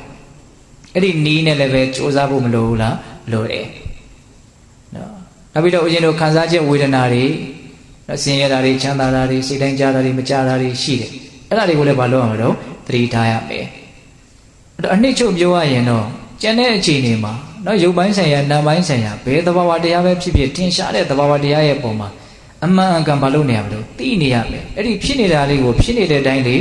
းသိနေရမယ်သိပြီးရင်ထားခဲ့နော်သိပြီးသားကြီးကိုထပ်ပြီးတော့တွေးနေတယ်နောက်ထပ်သိတဲ့အရန်သေးတစ်ခုရှိတယ်တစ်ခုမကဘူးအများကြီးရှိတယ်ဆက်ပြီးတော့သိသွားသိပြီးသားကိုထားခဲ့ဆက်ပြီးတော့သိသွားကျိုးပြီးတော့လည်းပဲရှေ့ကိုရောက်မနေစေနဲ့သိပြီးသားကြီးကိုနောက်ကျပြီးတော့လည်းပဲတွေးပြီးတော့မနေရနဲ့ဟုတ်လားအတိတ်ကိုလည်းမပြန်နဲ့အနာဂတ်ကိုလည်းမကြံနဲ့ဆိုတဲ့အတိတ်ပဲပေါ့ခုလုံးလုံးနဲ့ဖြစ်နေတာလေးကိုပဲတိပြီးတော့သွားရမှာစိတ်ကြီးကနောက်ကျပြီးတော့လည်းမကြံရနဲ့နောက်ကျကြံရင်ဘာဖြစ်မလို့အတွေးတွေဖြစ်သွားပြီဟုတ်တယ်မလားဖြစ်ခဲ့တာကိုပဲတွေးလိုက်တဲ့သဘောမျိုးလို့မဆိုနိုင်ဘူးလားအရှိကိုကျိုးရောက်နေပြီဆိုရင်လည်းဘာဖြစ်နေပြီတော့အတွေးတွေပဲလေဟုတ်တယ်မဟုတ်လားအဲ့တော့တကယ်ကဘယ်လိုဖြစ်အောင်သွားမှာတော့ဖြစ်နေတဲ့တရားလေးကိုဖြစ်နေတဲ့အတိုင်းလေးသိသွားရမယ်နောက်ထပ်ဆက်ဖြစ်နေတာရှိတယ်ဆက်သိသွားပါဆက်သိသွားပါဒီတိုင်းနဲ့နောက်ဖြစ်နေတဲ့အနေအထားနဲ့သိနေတဲ့အနေအထားကိုအမှန်ကန်ကြဖြစ်အောင်ကိုယ့်အကိုကျွမ်းကျင်အောင်လုပ်ရမှာတော့ဒါကပြောပြဖို့လည်းအရင်တော့ခက်ပါတယ်ဟုတ်လားအဲ့တော့ဦးဇင်းတို့ပြည်တော်ကောင်းသူတော်ကောင်းတို့ဘယ်လိုအားထုတ်ရမလဲဆိုတဲ့အပိုင်းလေးကိုဒါအချင်းမြင်လေးပြောပြတာပါဟုတ်လားထိုင်နေတဲ့အချိန်မှာဝင်လေဝင်တိုင်းထီတယ်ထီတိုင်းသိအောင်ကြိုးစားရမယ်ထွက်လေထွက်တိုင်းထီတယ်ထီတိုင်းသိအောင်ကြိုးစားရမယ်ဝင်အောင်ထွက်အောင်လုံလဝါယမမဆိုင်ပါနဲ့ဝင်နေထွက်နေတာလေးကိုပဲဘေးကနေပြီးတော့တတ်တမဲ့ထိုင်ကြည့်နေတဲ့လူတယောက်သဘောမျိုးနဲ့နော်ကင်းလွတ်လွတ်ကင်းကင်းလေးကြည့်အဲ့ဒီသဘောလေးဘယ်လိုလေးဖြစ်နေတော့စိတ်ဝင်စားမှုအပြည့်နဲ့ကြည့်ရမယ်ဟုတ်လားဒီလိုသတိထားခြင်းရဲ့အကျိုးကျေးဇူးကိုယုံကြည်မှုထက်သန်အောင်စောစောကပြောခဲ့ပြီနော်စောစောကပြောခဲ့တာတွေကတရားကိုနှိုးဆော်တဲ့စကားလုံးတွေကြီးပဲတရားဆိုတာလည်းပဲမှန်မှန်ကန်ကန်သိတဲ့ဉာဏ်ပညာလည်းရှိမှတရားဖြစ်တာဟုတ်လားဩဒါတွေကဒီလိုဟုတ်တာပေါ့ဩယုံကြည်မှုဘာဖြစ်လာတော့တိုးလာတယ်အဲ့ဒီယုံကြည်မှုကိုအခြေခံပြီးတော့ဝရိယနဲ့တတိကိုဒလဇတ်ထားတဲ့အလေးချင်းကိုကြိုးစားရမယ်အဲ့ဒါဆိုလို့ရှိရင်တမာတိတို့ပညာတို့ဖြစ်ထွန်းမလာနိုင်ဘူးလားလာနိုင်တယ်အဲ့ဒီနည်းနဲ့ကြိုးစားရမယ်ပေါ့နော်ဒါကတော့ဦးဇင်းတို့အခုပြောလိုက်တာနော်တရားဘာဝနာလုပ်ဖို့ဘာကြောင့်အားထုတ်ရတာလဲဘယ်လိုအားထုတ်ရမှာလဲဆိုတဲ့ဒီမေခွန်းတစ်ခုရဲ့အဖြေလို့ဆိုနိုင်တယ်ဟုတ်လားဘာကြောင့်အားထုတ်ရတာလဲဘယ်လိုအားထုတ်ရမှာလဲခုပြောခဲ့ပြီနော်အဲ့ဒါလေးကိုအဲ့လိုဆိုလို့ရှိရင်ဘာကြောင့်အားထုတ်ရတယ်ဆိုတာကိုလည်းပဲအနှစ်ချုပ်သိကြပြီဘယ်လိုအားထုတ်ရမလဲဆိုတာကိုလည်းပဲအနှစ်ချုပ်သိကြပြီဟုတ်လားဒီခန္ဓာကြီးရဲ့အကြောင်းကိုမှန်မှန်ကန်ကန်သိအောင်လုပ်ကိုပဲတတိထားပြီးတော့တတိနဲ့ကြည်နေတဲ့အလေးချင်းကိုစူးစမ်းကြရတာဒါမှသူ့ရဲ့အပြည့်အနာစာကိုလည်းမြင်နိုင်မယ်ဟုတ်လားနောက်ဆုံးအသိဉာဏ်မြင့်လာပြီဆိုရင်နိဗ္ဗာန်ချမ်းသာကိုမျက်မှောက်ပြုတဲ့အနေထားများရောက်မယ်ဆိုရင်ဒီဘဝရဲ့ပုံမှာတွေ့တာမဲ့မောတဲ့လောဘတွေကသူ့အပိုင်းနဲ့သူအမြင့်ပြတ်ချုပ်မသွားနိုင်ဘူးလားချုပ်သွားနိုင်တယ်နော်ဆင်းရဲသားဟာသူ့အရက်ဒေသရဲ့နော်အပြည့်အနာစာတွေကိုမြင်မယ်ဆိုလို့ရှိရင်တာယာဝါပြောတဲ့နေရာကိုလည်းသိမယ်ဆိုလို့ရှိရင်သူဒီနေရာကိုမလုပ်သွားနိုင်တော့စွန့်သွားနိုင်တယ်ပေါ့အဲ့လိုဆိုရင်သူမချမ်းသာနိုင်ဘူးလားချမ်းသာနိုင်တယ်ခုလည်းပဲဒကာဓမ္မတို့ဦးဇင်းတို့တွေတွေ့အဲ့ဒီဆင်းရဲသားဟာသူ့အရက်ဒေသရဲ့အပြစ်နာစာကိုသူသိအောင်ကြည်နေတယ်လို့မျိုးသိအောင်ကြိုးစားတယ်လို့မျိုးကိုယ်ခန္ဓာကိုယ်ကြီးရဲ့အပြစ်နာစာဒီယုတ်ဒီနံတို့ရဲ့အပြစ်နာစာကိုဘာလို့အောင်ကြိုးစားသိအောင်ကြိုးစားတာ ဒါကြောင့်ပိဿပေါင်းသူတော်ကောင်းတို့တရားဘာကြောင့်အားထုတ်ရတယ်လဲဘယ်လိုအားထုတ်ကြမလဲဒါလေးကိုဦးဇင်းတို့ပြောပါတယ်နော်ဆက်ပြီးတော့ဦးဇင်းဗာပြောခြင်းတော့ဆိုတော့တတိပေးစကားလေးပေါ့နော်ဒါကတော့ဒီနေ့ပြောရမယ်ဟုတ်လားခုနှစ်ရက်တိတိပိဿပေါင်းသူတော်ကောင်းတို့တရားဘာနာလို့အားထုတ်မယ်ဆိုပြီးတော့ထက်တဲ့တရားနဲ့ဒါရောက်လာကြတယ်နော်အဲ့တော့ဦးဇင်းတို့ပြောခြင်းတာတတိပေးစကားပြောခြင်းကဘာပြောခြင်းတော့ဆိုတော့နံပါတ်1စကားမပြောစေခြင်းဟုတ်လားစကားတွေမပြောစေခြင်းပေါ့နော်ကိုကအညိုလေးနဲ့အဖြူလေးနဲ့ဝတ်ထားတယ်နော်ဒီအချိန်လေးမှာတရားဘာဝနာလုပ်ကိုအားထုတ်မယ်ဆိုတဲ့အသွင်သဏ္ဍာန်လေးကိုလည်းယူထားတယ်အိမ်ကလည်းပဲတရားဘာဝနာလုပ်ကိုအားထုတ်မယ်ဆိုပြီးတော့ထွက်လာတယ်နီးစရာတွေကလည်းကိုယ်တရားဘာဝနာလုပ်သူသွားအားထုတ်မလို့တယ်စခန်းပွဲဝယ်မလို့တယ်လို့သိထားတယ်ဟုတ်လားအဲ့လိုဆိုရင်ကိုကစကားတွေပြောနေလို့အဆင်ပြေပါမလားအပြေဘူးဒီခုနှစ်အတွင်းလေးတော့မလုပ်လိုက်ဖို့လို့တော့စောင့်စည်းနိုင်ဖို့လိုတယ်စကားမပြောခြင်းကတီလကိုအများကြီးပို့ပြီးတော့စင်ကြယ်စေတယ်တီလကိုစင်ကြယ်အောင်ကြိုးစားခြင်းဒီတမာတိကိုမြန်မြန်တည်စေတယ်တမာတိမြန်မြန်တည်ခြင်းဒီပညာကိုမြန်မြန်ဖြစ်စေတယ်အကြောင်းအကျိုးတွေအကုန်ဆက်ဆက်နေတာနော်စကားတွေကများပြီဆိုရင်စကားထဲမှာဘာဖြစ်လာလဲအမှားတွေပါမယ်အမှားမပါအောင်တောင်မှအကျိုးမရှိတာတွေကတော့တေချာပေါက်ပါလိမ့်မယ်အကျိုးမရှိတာကိုပြောမိပြီဆိုရင်ဒုစရိုက်တရားထဲမှာဘာဒုစရိုက်ဖြစ်တော့တမ္ဖပလာပဟုတ်တယ်မဟုတ်လားဝစီဒုစရိုက်မဖြစ်ဘူးလားဖြစ်တယ်နော်ဒုစရိုက်သမားကြီးဖြစ်မှမသိဘာဖြစ်သွားလဲဖြစ်သွားနိုင်တယ်ဒါကြောင့်စကားမပြောစေချင်ပါဘူးအဲ့ဒါကိုတော့ဦးဇင်းတို့ပြင်းပြင်းထန်ထန်ကိုပြောချင်ပါတယ်ဟုတ်လားနောက်ထပ်ပြောရင်ကအိန္ဒိယရပြောဆိုပါနေထိုင်ပါတဲ့မဖြစ်လို့ပြောပြီဆိုရင်လည်းပါတော့အိန္ဒိယရပြောရမယ်နော်နေတယ်ဆိုတာကတော့နေနေရမှာပဲသူကမနေချင်လို့မရဟုတ်လားအဲ့တော့နေရမယ့်အတူတော့ဘယ်လိုနေမလို့အိန္ဒိယရနေရအဲ့တော့အိန္ဒြေဆိုတာဘာပြောတာအစိုးရခြင်းကိုအစိုးတရားလေးနဲ့နေရမယ်လို့ပြောတာနော်အိန္ဒြေဆိုတာကတတ္တိန္ဒြေဝိရိယန္ဒြေတတ္တိန္ဒြေတမာရိန္ဒြေပြဉ္ဉ္ဒြေတို့၅ပါးရှိရနော်မျက်စိနာနာလျာကိုစိတ်ကိုလည်းအိန္ဒြေလို့ပြောတာမရှိဘူးလားရှိတယ်နော်တောင်ကြီးမြောက်ကြီးနော်မြင်ရတာကိုကစအိန္ဒြေမရှိလိုက်တာအိန္ဒြေမဲ့လိုက်တာဆိုတာကြီးကတိတော့တိတာလေအဲ့ဒီလိုနီးနေလည်းပဲမျက်စိနာနာလျာကိုစိတ်ကိုထိန်းပြီးတော့အိန္ဒြေရနေဖို့လိုတယ်နော်တရားဝရိယတတိသမารိပညာဆိုတဲ့မြင်မာတဲ့ဒီအိန္ဒြေစိတ်ကိုအစိုးတရားရှိမှုလွှမ်းမိုးချုပ်ကင်နိုင်မှုဆိုတဲ့ဒီအိန္ဒြေရှိပြီးတော့လည်းနေရမယ်နော်အိန္ဒြေရနေပါဆိုတော့အဲ့ဒါကိုပြောတာပဲနော်တရားအမှတ်ကလေးရှိနေမယ်ဆိုရင်တော့အခုပြောတာတွေအကုန်လုံးလိုက်နာပြီးသားဖြစ်တယ်တရားအမှတ်ရှိတယ်ဆိုလို့ရှိရင်အိန္ဒြေကရှိနေပြီဘာရှိတော့တရားရှိတယ်ကြိုးစားမှုရှိတယ်တတိရှိတယ်ထိုက်တဲ့တည်ငြိမ်မှုရှိတယ်ထိုက်တဲ့သိမြင်နားလည်မှုရှိတယ်ဘာရှိနေတော့အိန္ဒြေရှိတယ်နော်ဒါကြောင့်နံပါတ်1ဘယ်လိုနေရမလို့အိန္ဒြေရနေရမယ်အိန္ဒြေရပြောရမယ်ဟုတ်လားနောက်နံပါတ်3ဘာပြောမလို့ဆိုနော်ဖုံးနေသိမ့်ထားပါမည်တဲ့နောက်ဒီမှာမေ့မှာဆိုလို့ဦးဇင်းရေးထားတာအဲ့ဒါအခုတရားဟောပြီးလို့ရှိရင်ဖုံးနေအကုန်လုံးအပ်ရမယ်နော်ဒီ9ရက်အတွင်းကိုဘာလုပ်ရမလို့ကြိုးစားမယ်အားထုတ်မယ်ဒီဖုံးနေကအများကြီးအနှောက်အယှက်ရှိတယ်ဟုတ်လားနော်ဒီမှာအရေးပေါ်ပြောမယ်ဆိုရင်ပြောလို့ရတဲ့ဖုန်းနံပါတ်လည်းရှိတယ်အိမ်ကိုလှမ်းဆက်လို့လည်းကိုယ်မှမဆက်မဖြစ်ဖြစ်ဆက်ရမယ့်အနေထားရှိရင်လည်းဆက်စရာဖုန်းရှိဒါပေမဲ့ဒကာမတို့ရဲ့ဖုန်းတွေကိုတော့နော်အကုန်လုံးမဖြစ်ရမလို့အပ်ရမယ်နော်အဲ့ဒီဥစ္စာအဲ့ဒီစီကံကိုဘာလို့မလို့လိုက်နိုင်ရမယ်ဟုတ်လားအေးအဲ့တော့ဦးဇင်းတို့အဓိကပြောချင်တာကတော့အဲ့ဒါပါပဲ